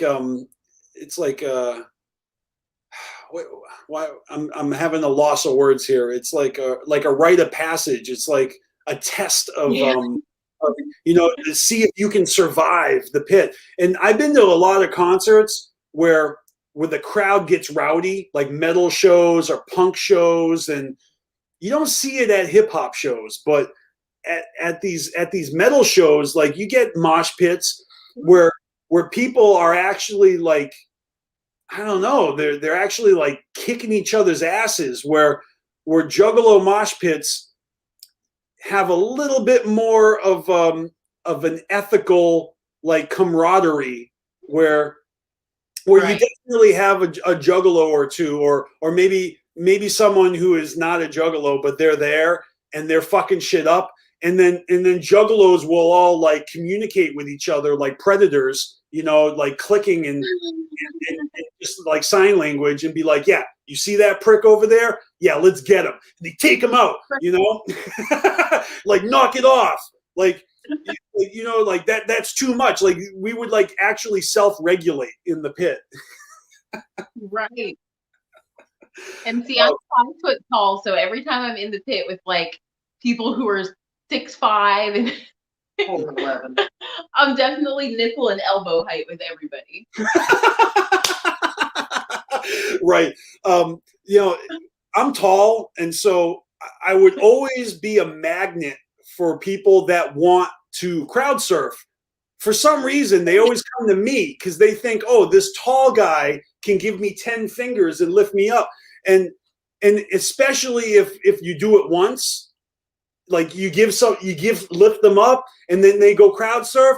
If anyone else thinks that's fun and they see you do that, then they come up and they're like, hey, lift me up. And I'm like, why? Because you saw me do it once already? You think I'm the fucking guy that lifts everybody up? Because apparently I am now. Like, God damn. And there have been times when I actually like, all right, I need to like run around and go over here to this side of the crowd where nobody has seen me lift anyone up, because I'm tired of doing it. You can like move and change your identity just to have a bit of peace. Yeah, and that's actually something that a lot of my friends will do. Like we'll go to the show together, we'll party in the parking lot, but then when you get in the venue, I don't even see them because they're running around and they're everywhere and they're saying hi to different people. And yeah, it's a lot of fun. I miss shows. Man, 2020 is a rough year, right? I mean, without shows, oof. It's killing me. What kind of do you attend? Like a lot of shows, like besides like Juggalo shows? Are you into other concerts, other genres, or anything like that? Honestly, you know what? I really haven't been to many other shows other than Juggalo shows. I used to go to Rock on the Range a lot just to see who was there. But other than that, local shows I really like. Mm-hmm. Like local underground, you mean? I like the local metal bands here. Okay. Yeah. So Nice. The metal shows here get intense, and I love it. That's cool. Yeah, my best friend, like I'm talking about my best friend since childhood. We discovered like Juggalo shit together, and we would go to concerts all the time, and we go to a lot of metal shows. We go to Ozfest. We go to like classic 80s, like Motley Crue shows, Pantera, stuff like that. Oh man, that was one of the most intense pits I've ever seen, was at a Pantera show. I believe that. Yeah, I can only imagine. But like I've seen Rob Zombie a bunch of times. He always put on a really good show. At Ozfest, you obviously get a lot of metal there. So, but and that's really my comparison. Like Juggalo shows are a whole nother thing. It's very special, but yeah, I don't know. I miss concerts a lot. I mean, I go to a lot of shows, and now it's like learning to adapt to life without concerts. I think a lot of people are hurting, you know, because it's kind of therapeutic. I mean, I don't think I know it is. Like, I know a lot of people that I see at shows, they're going to these shows for their mental health, you know, and they're in these mosh pits, you know, getting bruised up in Fago bottles to the nug bone as therapy, you know. It's poor man's therapy. So I don't know, like 2020 is kind of harder on some of us than others, you know, because we don't have that one thing that has been our escape, our you know, just our way of releasing all that built up bullshit, you know, that life brings you, you know. Yeah. I'm assuming that artwork is maybe also a way of you know, self-expression, and you know, because for me, like, writing, recording, you know, doing graphics has always been a similar type of therapy, you know. Yeah, it's And exactly like yeah, totally. So I mean, maybe 2020 was more, you know, I'm just wondering, like, did you actually have to like figure out other ways to, you know, to get your satisfaction? If you couldn't have a concert, were you doing more artwork? Actually, yeah, I did a whole bunch of artwork. Usually, as far as like me doing art, I will try something just because I want to see if I can do it. I like learning new stuff because it keeps me busy, especially when there's nothing going on and everything's closed. So I took last year to try to learn a bunch of different new skills, or at least teach myself a few things that would apply to, you know, regular life at some point. Okay. I would love to take a look at some of your artwork, and I've got like a significant amount of it on deck here.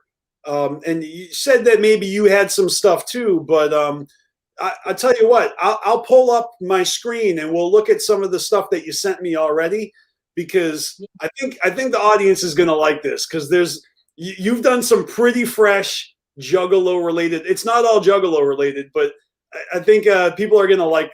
You're gonna like what you guys see right now. So hold on a sec. Let me pull this up. All right. So, firstly, now what is this? Is this a painting? Yeah, it's actually spray paint on canvas. Oh. This for Father's Day for my grandpa. Oh. So wait, is that like airbrush? You mean? No, spray paint. Just regular cans of spray paint. Oh, like graffiti. Yeah, pretty much. Okay. Wow, that's amazing. It's like it looks like a worlds colliding, like an apocalyptic event over a fucking waterfall. That's great. I think I saw somebody do it on YouTube and I was like, oh, maybe I could do that too. I think that's my third or fourth one that I tried doing. Wow. All right. That's incredible. All right. So next we got now this is dope. This painting here shows the moon, but it's like a perspective where the tree in the foreground looks like it's actually holding the moon.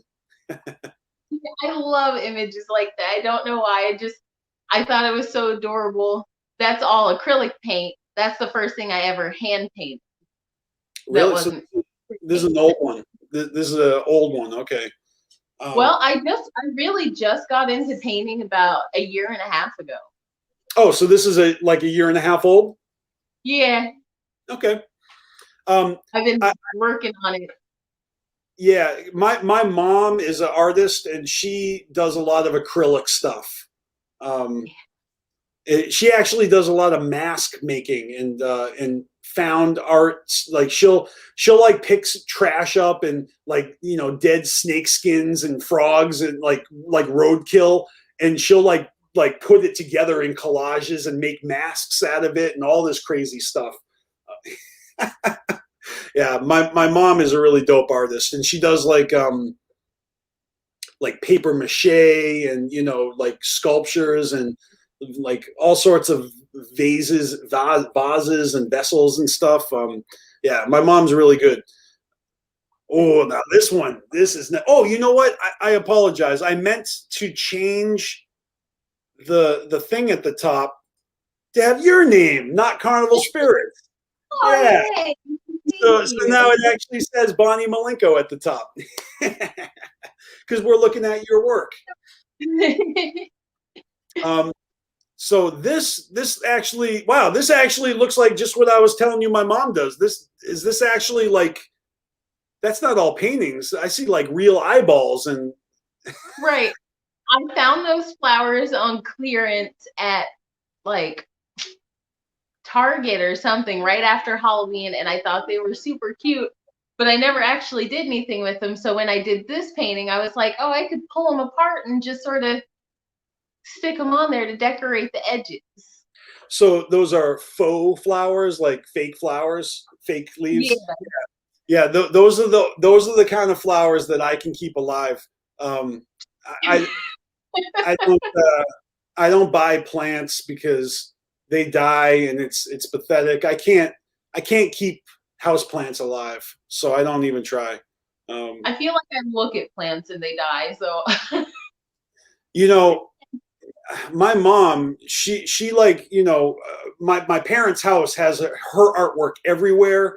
One of the things she does is she collects heart-shaped rocks, and so there's heart-shaped rocks all over the house, but there's also like a lot of plants, and I never know if it's real or fake because, you know, there's plants everywhere, and sometimes there's like fruit sitting around, and I got to be careful because sometimes it's real and sometimes it's just decorative, and you can't just pick up fruit and eat it at my parents' house. It might just be fake.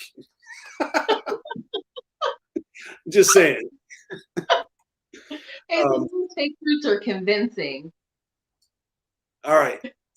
Now here we go. This is another, oh, I love it. This is like a waterfall, and I see like tentacles coming up from the bottom, and the ship and the planet in the background. This one was also spray paint, except for the tentacles and the boat. Okay. And that was acrylic paint. I was just recently watching the first Pirates of the Caribbean. Because I just picked up the bundle of all 5 movies on discount, on sale, and I think it's like part 3 or 4 at World's End. This is what it reminds me of, where the ship's going to go off to the world. And not for nothing, the tentacles kind of reminds me of, like, you know, the Dark Carnival with the tentacles coming out of the carnival. Yeah, that's dope. Oh, snap. Look at this. That took me like 9 days to make. It's a box with like dual compartments inside. That the logo is made out of polymer clay. I had to sculpt that and then paint it. The base of it is all paper, little paper shapes. And I encased it all in resin. Nice. So you actually like hand sculpted the supervillain logo? Yeah. Came out pretty good. I did that just before the Super gathering. Oh, nice. Yeah, man, I really enjoyed that gathering. I got myself like a supervillain shirt, and I got a bunch of merch that year, supervillain merch, you know, just because it was the year to get it, you know. Same. Oh, that's beautiful. So you say that there's like compartments. I don't think I have a picture of inside, but like, what do you got in there? Did you keep anything in that? Did you still have this piece? I still have it, and I've never used it for anything. So it's empty. There's nothing in there. Yep. You know, if I had this thing, I would like put concert ticket stubs in there, or like Fago caps, or That'd be the perfect thing too. I would probably use it to store my weed. I would do something with it. I mean, come on. Oh, A little crazy. There it is. You did open it. You did open it. All right. That's awesome. Yeah, little trays come out, and the whole bottom compartment's empty, but it's got a little mirror. It's cute. Yeah. I So just for anything. it's like a jewelry box, right? I mean, you put like earrings in one thing, you know, Right. Necklaces in the other, and then you put your weed underneath. Awesome. Oh, look at this. Now, this is obviously the Mighty Death Pop. And Yeah. are these bongs, or are they vases? No, those are some vases. I found those on clearance also, and the faces are sculpted in polymer clay again, but I found those on clearance for $1. They're like the paint your own set. But I hate the paint that comes with those, so I decided to put some clay over it. Right. Oh, but that's cool the way that you know, because this Joker's card has the spikes that come out and they wrap around the vase. Yeah. Hell yeah. That was tough. That's another one that was I just did it just to see if I could. I did a Fred one first, and then those two. So the other one that you did, was it also Mighty Death Pop? No, the other one I did was Fred Fury. Oh, okay. Dope. And painted, but the rest of the vase is rhinestones, which took me about 3 weeks to hand glue these rhinestones on it. It's ridiculous. So you mean like you like bejazzled it? Yeah, that's exactly what I did. Wow. Yeah, I like that. So are these things currently kicking around? Do they have fake flowers in them? The red one ended up with fake flowers in it. That one got sold, but I do still have the white one. It's just sitting around, hanging out. Cool. I like it. All right. Ooh, now what is this? This is obviously Wraith artwork. It looks like maybe it's a drawing and it's painted, and it's got what, glitter pattern on it. Yeah, I did a paint pour, just for experimentation purposes, and I liked the way that the red and yellow turned out, and it really reminded me of the Wraith. So I painted a little Wraith on top of it. Yeah, what I wanted to paint the hands yellow, but I couldn't do that on that background. The swirly, you know, pattern in the background. What is that reminding me of? Is it a lava lamp, or yeah, maybe it's a lava lamp. Yeah.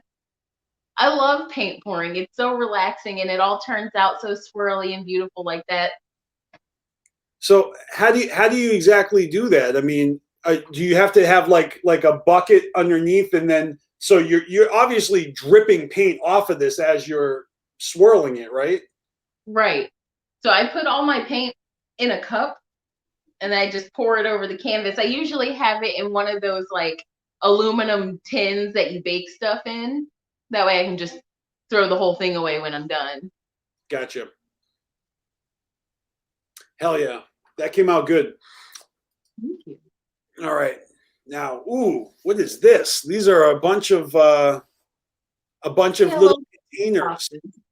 Yeah. I see MILENKO. I see a Juggalette Hatchet Girl. I see Hatchet Man. Now, the one in the middle, it looks like it's a dragon's eye or something. Tell me about that one. Yes. That dragon's eye, that's the first box that I made with clay. And the eyeball, I had a marble, like one of the half marbles from an aquarium. And I saw it and I was like, ooh, this would make a great eye. So I painted the eye onto the back of the marble and baked it into the clay. And that's the first dragon eye I ever made too. Nice. I like the actual coffin container on the left. That's a little coffin. All of those are fully made out of resin when I was learning how to cast resin molds and make my own resin mold. So is there a little corpse in that coffin? Actually, there's a little plastic skeleton in there. I was kidding, but that's awesome. Hell yeah. All right. I'm multitasking while we're looking at these. Oh, nice. This is a close-up on the dragon eye. Very cool. Yeah. That was tough. I thought it would be a lot easier than that, but eyes are complex. Mm-hmm. Still, it came out good. All right. Next, we got this one. I need to make a little bigger. Let me. I think we looked at that one first. Oh, did we? You know what? I guess I had it on here twice. Ooh, nice. Fago, cotton candy. Yes, that's a little ceramic jewelry box that I also bejeweled. I got really into rhinestones for a minute. I'm not sure why. That's what's up.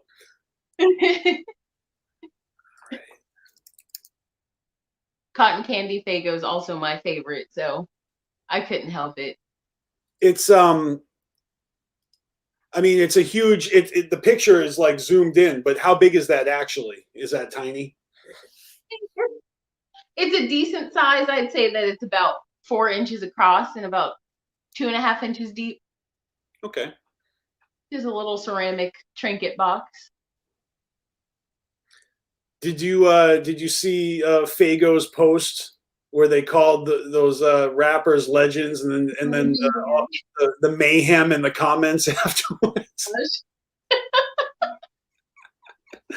Super funny. You know, it's weird because they claim that they don't endorse artists. Like they just put out the statement, we don't endorse artists. But the original picture, you know, it actually had a comment, or it actually had a caption that said sponsored.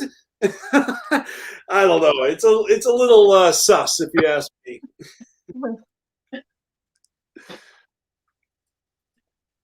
Oh, now what is this we're looking at? That is also another jewelry box. It has real eyelashes too. What do you mean? The eyelashes on that eye are real eyelashes? Are they your eyelashes? Well, they're human hair. All right, enough said. We don't need to know where you got the human hair. This is like the Ding Ding doll of box art. Right. I mean, don't ask about the teeth either. Just it's a situation. Oh shit! Oh shit! So you could sell this on the dark web. I didn't even realize that there are teeth around. Oh my goodness! So this eyeball is inside a mouth. Yeah. Oh, and that's a nostril with. Oh my goodness! It's all coming together now. And wow, this thing gets creepier the more I look at it.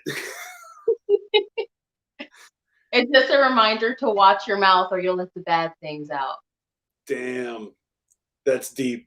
I like it. All right. Oh, now here we go. This is a little different. This looks like actual sketching with color pencils. Yes, that's my very first colored pencil drawing. Wow, it came out great. Who's your subject matter there?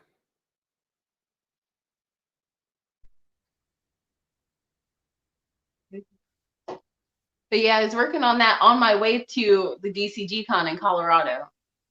Nice. Oh, so what? You like did this in the airport or something? Yeah, I did that on the plane ride there. Wow, that's awesome. All right. Oh wow, that's a really good moon. You got a pro. Thank you. The moon, the whole background spray paint, and the branches and the bird are acrylic paint. I tried that once before with some really cheap dollar store paint that I had, and that was my second attempt at that picture. Okay. The I have to mention that the bird, it reminds me of the crow that sits on the wraith's shoulder. That's what I was looking at when I did it, because I was like, what looks like a bird that I can use as a reference? Yeah, these are things only juggalos would think of, but I think it's pretty clear that the influence is crystal clear. Dope. No, but the just the detail in the moon itself, like it really even feels like an orb. You know, you got the shadows and everything just right. Thank you. Thank you very much. I wasn't sure if it was going to turn out good or not. I just knew I was going to keep working on it till it looked like something. No, I think you hit it out of the park. So I only got two more on my list. Two more images here. Let's see. Oh, so what is this one? Oh, it says gather. Nice. It's one of those shadow boxes from the craft store when they put those out for like Thanksgiving and stuff. I took it all apart and repainted everything. Yeah, I know what you mean. Stuff like that.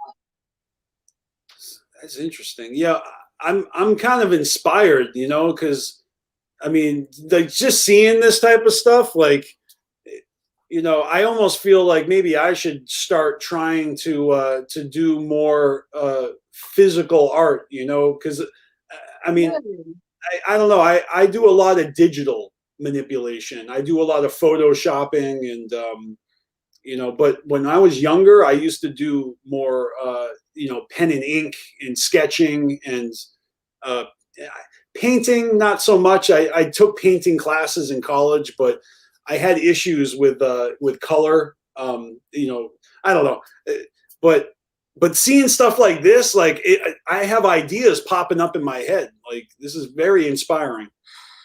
The best thing to do is like take a trip to the thrift store and find something you like and then make it look better.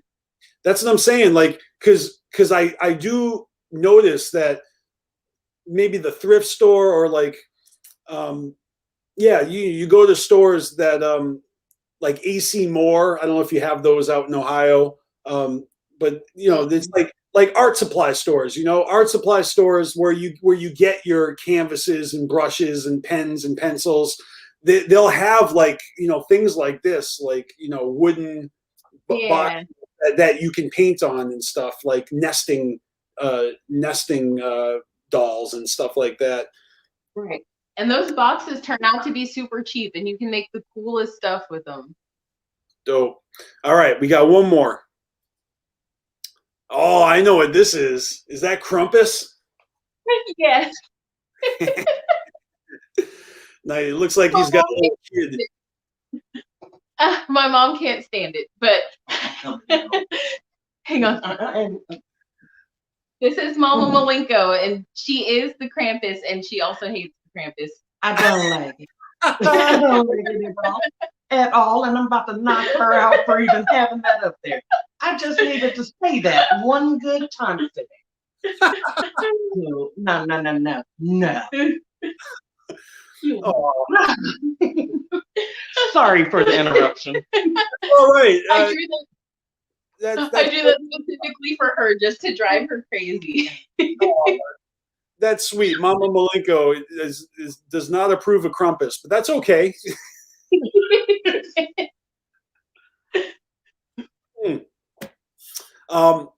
The last time I was in Salem, like haunted Salem here in Massachusetts, I picked up a little statuette of a rhinoceros that almost looked like not a voodoo doll, but you know, like that Korn album that looks, I guess it is a voodoo doll, like a little stitched doll. Handmade figure.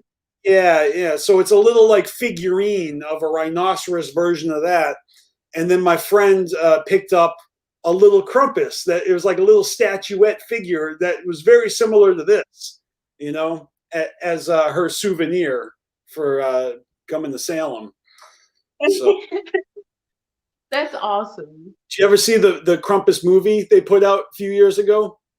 I haven't. I keep telling myself that I'm gonna watch it, and then I don't know why I haven't seen it yet. It's all right. There's a really cool scene where all these gingerbread men come to life and they're murderous, and it's pretty dope. That sounds awesome. Yeah, that's probably my favorite scene in the movie. But it's like a Christmas horror movie, you know. Right. Obviously, and there's a whole bunch of sequels too that I haven't seen, but yeah, Krampus is dope. Well, that's all I have for artwork that you sent me, and so we do have more to look at though, and we have a half an hour left in the show, so I think we have enough time to basically, if you have anything else to share, we can look at that.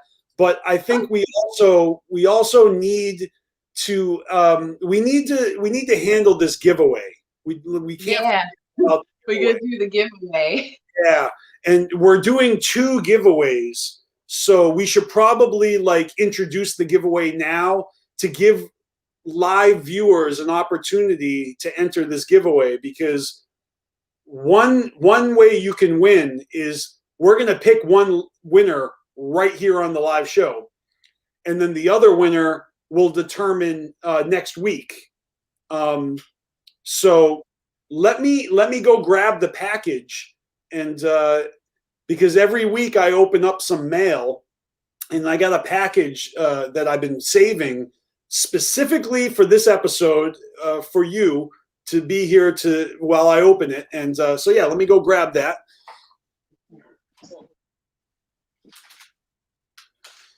All right, so here is the package, and so besides your personal artwork and your modeling, which we haven't even looked at yet, you are also a part of the what is it, the WBN, which is the official Wicked Beautiful Ninjettes. Is that right? Yes, Wickedly Beautiful Ninjet on Facebook and Instagram. Wickedly Beautiful Ninjettes. All right. So let me first pull that up, because give everybody an opportunity to see. I've got the Instagram here, not the Facebook, but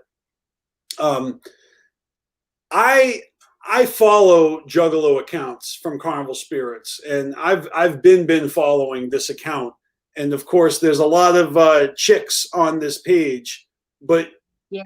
You're on here too, somewhere. I don't know how recently. Somewhere. Yeah. Oh, here you are. I posted to Facebook recently. Okay. Yeah. So do you actually have access to this account, or is it all is your stuff kind of is somebody else adminning, being an admin and sharing your work from your account? Yeah, we're allowed to log in and share our own photos. I don't really have a lot of time to do that. I do post on the Facebook page, but Kayla usually shares mine to the Instagram for me because she's awesome. Gotcha. Yeah, so this is the most recent one. This is just from a week ago. Yeah. That's an awesome photo. Now, one of the things that I thought of doing is I wanted to, like, when I realized that you were involved with this, and then I saw that they did a calendar for 2021. So when I locked you in as a guest for my show, that is when I decided that I would buy one of the calendars, and that's what I've got here, and that's what we're going to give away. I actually pre-purchased 2 other calendars that we're going to give away to the live audience and to whoever goes. And you have to like follow either the Instagram or the Facebook accounts for the Wickedly the Wickedly Beautiful Ninjettes pages. And I guess maybe we should have them like take a screenshot of them following it and send it to Carnival Spirits, because that's the only way I'm going to know if you enter. Right. Yeah. So yes, definitely take a screenshot. Right. So let's I know if I scroll down enough, I'm going to actually find the calendars because they're on here. That's where I found them myself. And it can't be that far because it was, you know, we're still in January. Okay, so here's one post. And this one was posted December 18th. So hold on. There's got to be maybe I missed it. Maybe. I know I haven't I posted it a few times on my page, but I'm not really sure when the last time it was posted on the Instagram page for WBN. Well, I know that they posted like a lot of the models. Oh, okay. I think if I just go a little further, I'm going to find it because there was a ton of them. Okay, here we go. This is what I was looking for. So the calendars, you know, they come as prints and they also come as posters. I obviously got the prints, not the poster. Okay, so let me open this up. I've got my trusty BeastMasteR knife, and I always open my mail with this. Got to be careful. I don't want to damage the calendar. I also don't want to lose a finger. All right. So, ooh, there's some other things in here. Ooh. Oh, what's going on here? Oh, cool. There's some stickers in here. I got some stickers too. That's dope. That is a tiny sticker. Oh, I keep one on the back of my phone. Look at this. I got a little heart lollipop. I hope that this is like at least cannabis infused. Probably not. Oh, you know what? Like, it's been folded, so it's actually bigger than it looks because it's been folded. Oh, that's all right. So this is like a decal. Oh, and you can see on the screen. So I got one of the decals here. That's dope. The decals are super cute. And then there's a little. This is like a little thank you card that Kayla sent me. It says, "We appreciate your support. Super excited for our calendar giveaway. Much motherfucking wicked clown love. Wickedly beautiful Ninjettes 2021." So this is a little thank you card from Kayla. And now I got my calendars here, and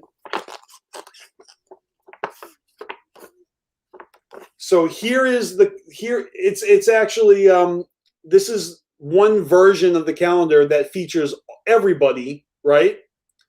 And then I got another one, which is yours. So yes, one of my best friends.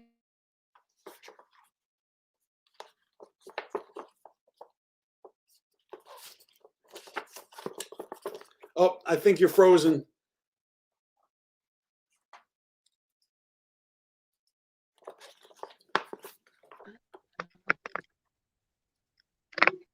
There you go. You're back.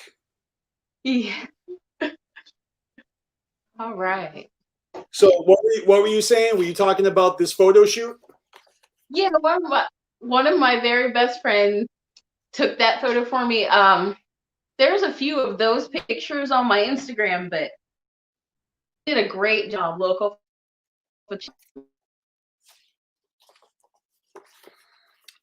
Hell yeah.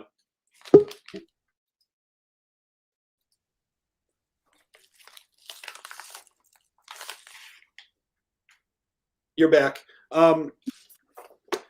Yeah, so I picked up 2 calendars for myself, and I actually prepaid for 2 more calendars. And what that means is that whoever wins the giveaway, you actually get to choose your calendar. That means you can pick up uh, a calendar with everyone on it, or you can choose your favorite wickedly beautiful ninjette, and Kayla is going to send you the calendar that you choose. So, and there are, I guess, 12 to choose from, right? Because there's one for each month of the year. There's way more than 12, but yeah, essentially, I mean, there's so many girls that are on the page now. I'm not really sure who all got their calendars done, Well, I think but this there's is it right plenty here. to choose from. This is it right here. These are the actual calendar photos right here. So,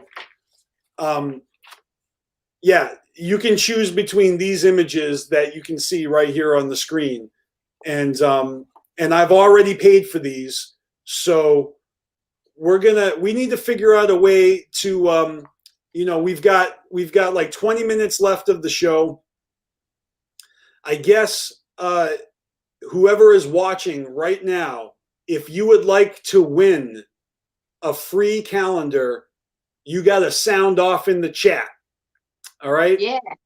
Like, speak now or forever hold your peace. If you would like to get a free wickedly beautiful ninjette calendar, you can choose from, you know, everyone here, or you can actually pick your favorite model, and you can get yourself a print, a free calendar of your model of your choice. Okay, and so that's one way to win a calendar, and we're going to pick a winner before we end the show. But then the second way that you can win a calendar is by going to the Instagram or the Facebook page and liking the page, and take a screenshot and send it to me at Carnival Spirits. Whether it's you inbox it, or you could post it publicly and tag us. You can send it to us on Instagram or Facebook or Twitter. You can send it to BeastMasteR Facebook or Instagram. But you got to prove that you're following the wickedly beautiful ninjettes, and whoever does that will be entered into a raffle. We'll do a drawing, and so I'm assuming that you guys are entering here. So we got a couple whoops. I'm gonna consider this an entry. All right, we got Jazz. All right, so I see 2 entries right here. Yeah, definitely give me a whoop in the chat, or tell me that you want to win a calendar, and then we'll do a drawing at the end of the episode here. And I feel like the only way that we're going to be able to actually get people to go and follow those pages and enter this giveaway is if I actually take the segment that we're talking about it, and I'm going to repost this on Carnival Spirits social media, so that all of Carnival Spirits followers have an ability to win a calendar by following the WBN.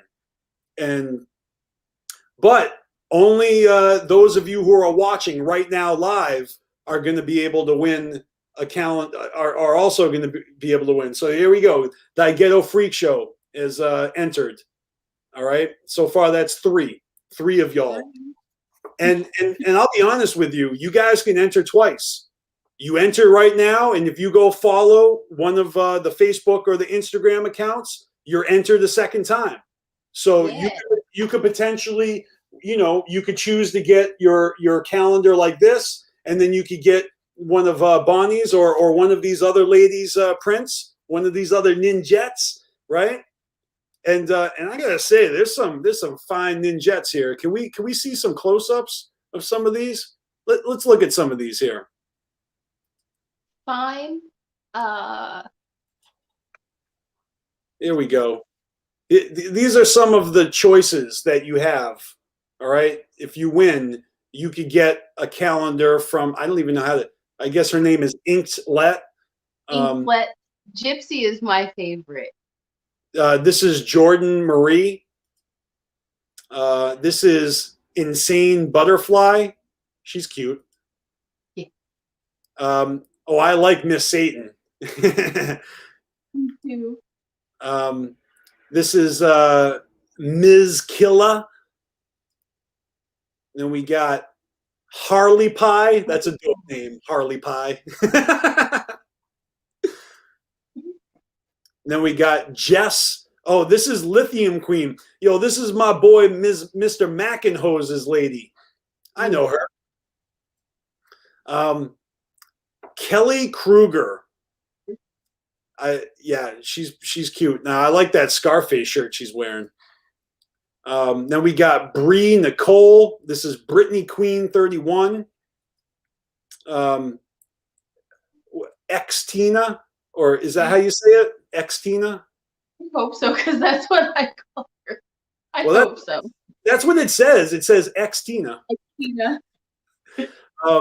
Then you got Cher Cher. is also one of my favorites. She's so cute. Then we got Marley Rose. That's a dope photo. Whoever took this photo is a dope photographer. She's got awesome photos. Wow, just look at the light on her face. It's like, I don't even know. Like, she must be in like an arcade or something, because that's fucking dope. And then this is Kayla. She must maybe she's the founder, and she runs the pages. Yep, she's the boss lady. The boss lady. And then you got Detox. Detox. That's a funny name. And then you got Talia. And we got Cyanide. Boy, all these names are great. Oh, and there you are, Bon Bon. Is that a nickname you go by? Do you go by Bon Bon? I literally answer to whatever people call me. All right. Sometimes it's Bon, sometimes it's Bon Bon. Mm-hmm. Well, I love your hair in this picture. It's like a frohawk or something like that. So I'm in love with mohawks. Now your hair is kind of longer now. This was a while ago, I guess, huh? Oh, this is weave. Oh, okay. I don't know how that works, because this is natural. This right here is natural Viking hair. I don't do the weave thing. I can't control my own hair because I'm lazy. So I usually keep it pretty hidden. Right. Well, you know what? If you didn't tell me that, like, you had me fooled. Like, I'm oblivious to, girls are sneaky. Like, nothing's real. Nails, lashes, weaves. Like, I wouldn't have guessed. I would not have guessed. Spoiler alert, I don't have eyebrows either. Well, neither did Rob Zombie on the cover of Educated Horses. And trust me, I know girls be painting their eyebrows on. All right, I know this. There's a few girls I follow on social media, and I swear, like, every day their eyebrows look different, and it's a dead giveaway. It's a dead giveaway. One day they're curved, next day they're angled. Yeah. I'm a real big fan of those extra black Sharpie marker eyebrows. I see that a lot. I live for it. Yeah, there's definitely trends. I've seen some real funny ones, like, people like sharing it like a meme, like, like to make fun of, like I remember this one chick, she had eyebrows that people were basically calling her Shaggy Two Dope because they were so blocky, so big. But I need to reiterate that if you guys would like to win a free calendar from the Wickedly Beautiful Ninjettes, let me know right now in the chat. All right, and I will put you in the drawing, because we're going to do one drawing right now in the next 10 minutes, and then if you want to win a second calendar, you could get one from Bon Bon here. Or you could get any one of these ninjets. You get to choose your calendar. That's the best part. That I talked to Kayla about this, and instead of shipping me all the calendars, she's going to ship the winners their calendars for free. I've already paid for it. Okay. So, is there any more? Yep, there's a few more. This is Zen Tourain. I can't pronounce that. Zen. Yeah, I would help you, but I don't want to butcher that name. Zen Tunang. Then we got Sikid. Then we got Gypsy. Gypsy, she's my favorite. Oh, I know. I think I know who this is. Yeah, I follow her as well. I mean, Carnival Spirits follows her. Most of these ninjets, I actually, I'm not aware of, but the few of them that I do follow, I recognize them. And then we got Angel Shit Kicker. That's a great name. It's a great name. Mama Lotus. I recognize her. Just too. All right, and then here is, I guess, this is the actual. So again, if you want to win one of these calendars, we only got a few more minutes left, and if you also want to win 2 calendars, well, you're entering once here in the live chat, and then you also have an opportunity to win a calendar by following the official WBN on Instagram and take a screenshot and send it to me at Carnival Spirits, and I'll enter you. Or you could like them on Facebook, and again, take a screenshot. You got to prove that you're following them on one or the other of their social media accounts, and if you do that, you're going to be in the drawing, and next week we will determine the win. Oh, by the way, that reminds me. Last week I did a giveaway, and the giveaway was for a copy of. Let me just pull this out here. So we have a giveaway for a free copy of Maddie Cypher's album, and let me just take this off the screen for a second. Okay, so this is Maddie Cypher's newest album, Appetite for Dysfunction. It features a track with me and Mastermind from Nodis right here on track 6. It's called Ghost Breath. This is my homie from Connecticut, and he dragged me out of retirement and got me to rap again, which is dope because it's been a long time. It's been like 8 years since I released music. And so now I'm ready to record my sophomore album. I actually am going to start doing that very, very soon. But we did a giveaway on this, and there were 2 entries. And I told y'all if I didn't hear from the winner by this week, that it was going to go to the runner-up. And I believe that happened.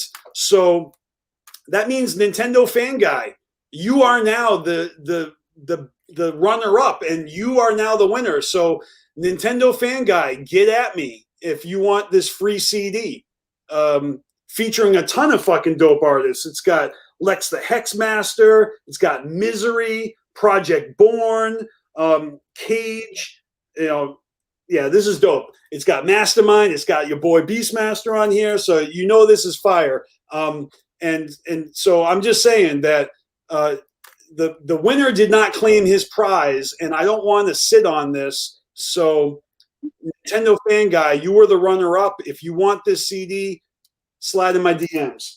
All right. But one more time, let's just remind everybody that we're doing a giveaway for a wickedly beautiful Ninjets 2021 calendar. And if you would like to win one, all you got to do is follow them on Instagram or like the page on Facebook and send a screenshot to me at Carnival Spirits, and you're entered. Next week, we'll do the drawing, and we'll find out who, and you get to pick your calendar. You can pick any of the ninjets you like, or you could get this one here that has them all. You could get Bon here like I did. And next week, you're going to see these calendars on the wall behind me, and they're going to be on the wall for the rest of the year for your viewing pleasure on the BeastMaster show. Oh, that makes All right. me happy. So looks like we got another entry. Adam Unholy wants to be signed up. And again, all of you guys, you know, that goes for you too. Ghetto Freak Show, Jazz, TGIMM, all of you guys are entered now. And if you want to enter a second time, go follow those accounts, send me the screenshots, and, you know, maybe one of you wins now, and then maybe you win a second time, or maybe, you know, someone else wins. I don't know. That's the way giveaways work. You know, we're not predetermining the winner. You guys are going to be surprised by that. So, shit, I think we finally did it. We hit all the topics. We handled the giveaway. Was there anything else? I mean, we didn't look at your Instagram account, but I want to plug your account too. So you guys should go follow Bonnie MILENKO on Instagram. Here's your page. You have got some amazing photos on your account. Thank you Like, so much. you are so beautiful. Look at this with the nose ring. I love that what do you call that? What kind of nose ring is that? Where it's in the middle? Septum? Yeah. Man, that is dope. And yeah, so you could just scroll on and on. There are so many dope photos on here. Yes, and you'll see a lot of artwork, especially from 8up Art. There's a lot on there. Yeah, I saw that. Again, so dope. He was one of the first people to do like a version of Yum Yum Flower once that was revealed, I remember. Yeah, he sent me the picture of it literally on November 1st in the morning. Wow, because we all saw that on Halloween, so it was the next day, huh? Wow. Yeah, I've seen a few, and I just can't wait. I just can't wait for the next Joker's card. I know a lot of people are upset about the pushback and all that. I mean, it's gonna happen. I'm pretty content. I mean, you know, to be patient about it. You know, when the time is right, you know, I want them to take their time with the Joker's cards. You know, I don't want to rush them. That's the way I feel. I mean, and especially with COVID and just the difficulties of working with people in tight spaces and studios and stuff. You know, I think I'm probably one of the most understanding when it comes to that shit, because I actually care about their well-being. They're not just, you know, they're not just there to entertain me, but, you know, I've been following these guys for 25 years, you know, so it's what's 3 more months? Nothing. Nothing. But yeah, I also can't wait for that official Tom Wood version of Yum Yum. Oh, I'm super excited for that. you know that's coming. And you know, I mean, I haven't actually shared any of my future guests for the BeastMaster show, but I'll tell you, we're gonna have Tom Wood on the show in the future. And we talked about it. You know, we're gonna have him come on the show when the time to reveal new artwork comes. So, you know, that's something to look forward to, you know, months ahead, because, you know, I've reached out to many people about doing this, and this has been one of my favorite episodes so far. You're the first guest I've had that wasn't also a YouTuber that I've done live streams with. So this is really special. This is really special to have a new face, and to, you know, to have just someone new to talk to about you know, our shared interests. This is my high interest area, clearly yours as well.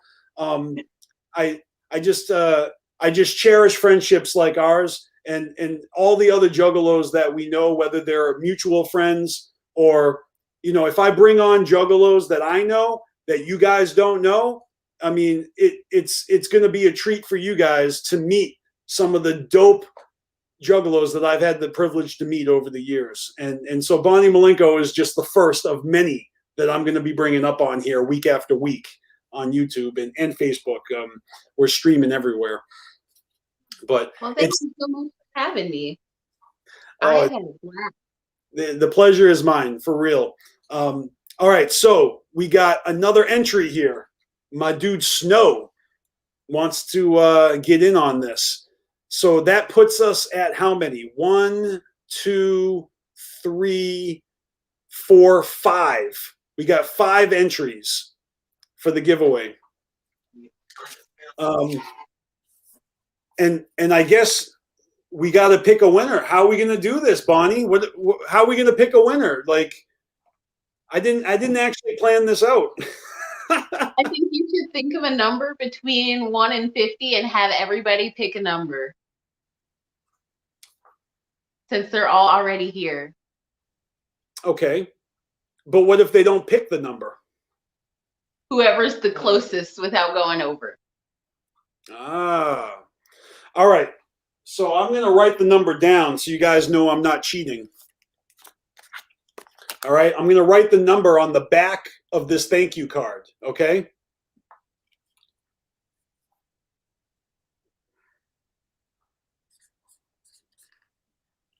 All right. You heard it. Pick a number between 1 and 50 right now in the chat.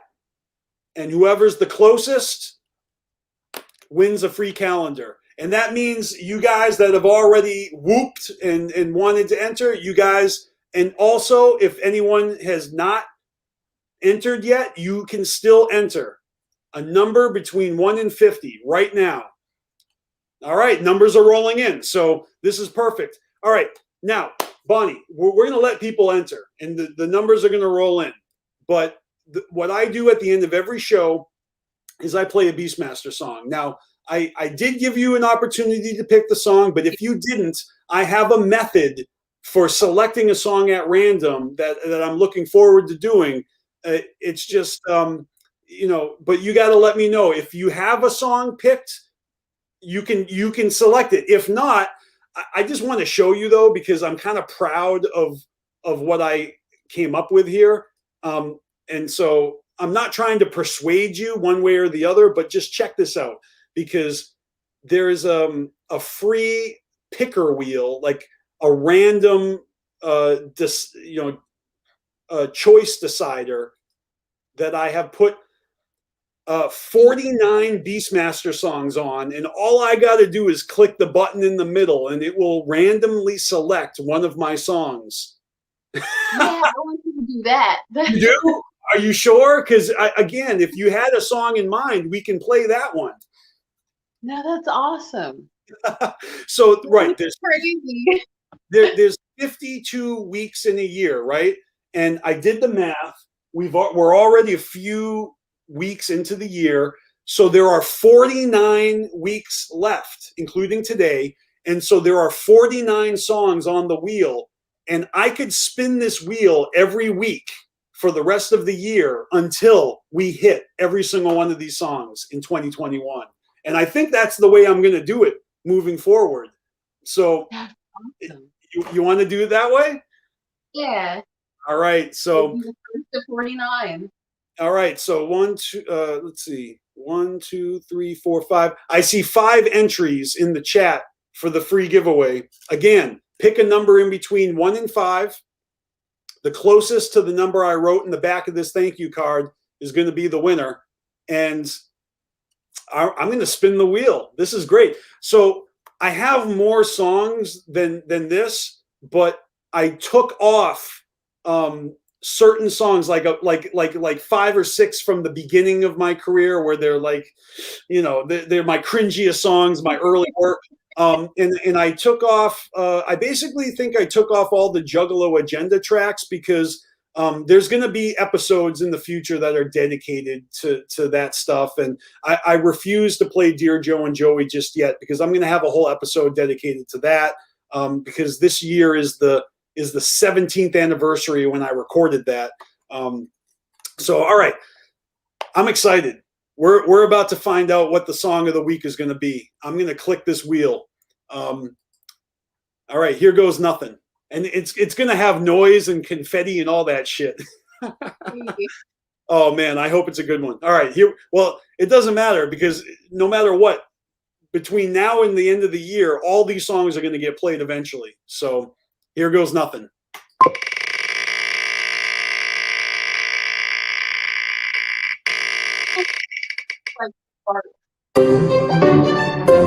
Oh, all right.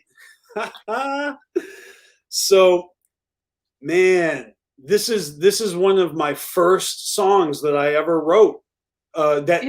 These are one of the poems that I wrote that I recorded. So this is one of my earliest songs. Damn. All right, I can pull this up. I just got to pull up YouTube. Let me see. BeastMaster, the Beast. It should come right up. Yeah, here it is.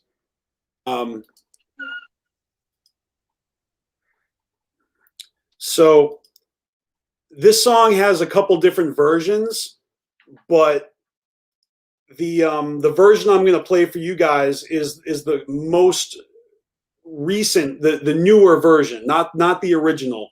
The original was recorded over a jacked beat, and that's the reason I don't want to play that one, because I'm afraid that it's going to get my video flagged on Facebook, because I recorded it over a Def Leppard song.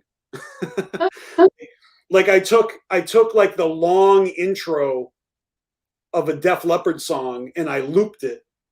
And so, Def Leppard with the one-arm drummer, like, and so I rapped over this dope ass, like, melodic Def Leppard instrumental that I kind of put together.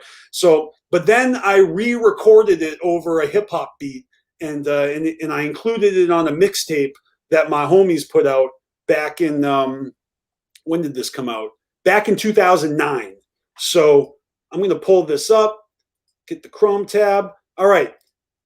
And then after we play this song, we will determine the winner of the giveaway. Again, if you want to enter the giveaway and win a free calendar, pick a number between 1 and 50 and drop it in the chat. And for the next 3 minutes and 33 seconds, we're going to listen to The Beast.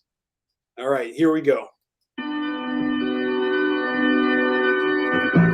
I'm the island, victim of silence, far beyond the echoes horizon. The shore surrounded, miles of razor wire, big cataclysms enter the fire.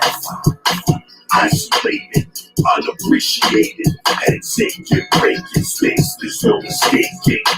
Liaison throw straight into the pavement, trailblazing, pseudo-mystical acumen. Unmotivated, uncooperative, taken for granted, no percentages, no significant documents, no magnificent accomplishment, battle conflicts, beginning of the end, I relapse again, blindly sidewinding, this isn't happening, till it resurfaces, you see how worse it is, see it when they get reversed from this.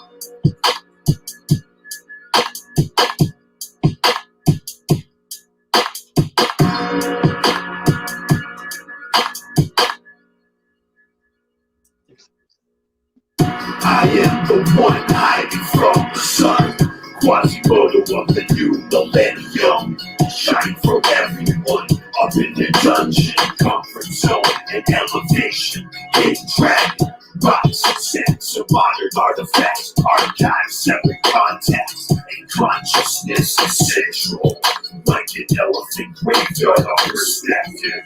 Not quite what you expected. Seeing is believing, looks can be deceiving. Everything and nothing happens for a reason. Paranoia is keep true from Martin. Intuitive, then I be scattering, burning bridges in the muscle factory. With your amazing idiocy of humanity and embarrassment, the snaps on my skin again. They keep me surfacing, now you're out of handle it. There's more. I'm the beast, impossible to reach. My soul, the holy changes, it starts to leak.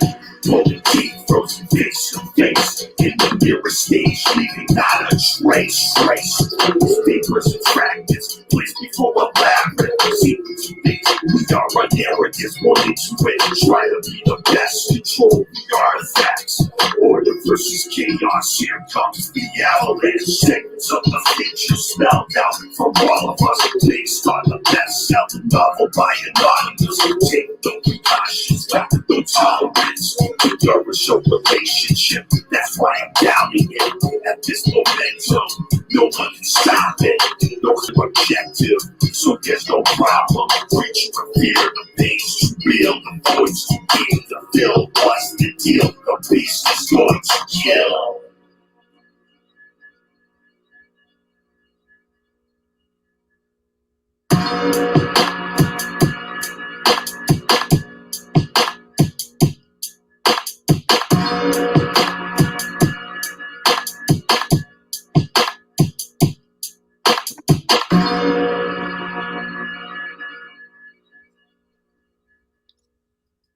Wow, I really love that song. You know, I just now am remembering that I actually I took an REM instrumental and I paid someone to turn it into a hip hop beat. So that was actually an REM acoustic, like that's the same instrument, a mandolin guitar. And Yeah. it's REM, so that's the same guitar that was used to record "Losing My Religion" that you're hearing on that beat. Oh, Yeah, because Peter Buck has this mandolin guitar, and that's the same guitar he used to record that fucking #1 hit song, and also on this one. And it's funny because this instrumental, it was like the original song. It's like a Batman theme song, but done with a mandolin guitar. It's fucking crazy. All right, so it's time to determine our winners, or at least one of the winners. And let's see. So we've got Jazzer with 17. We've got Big Will with 14. Adam Unholy with 31. Snow with 17. Thy Ghetto Freak Show with 30. And that's it for their entries. So the number I wrote down on the card is 44. So that means the winner is Adam Unholy, right? 31, yeah.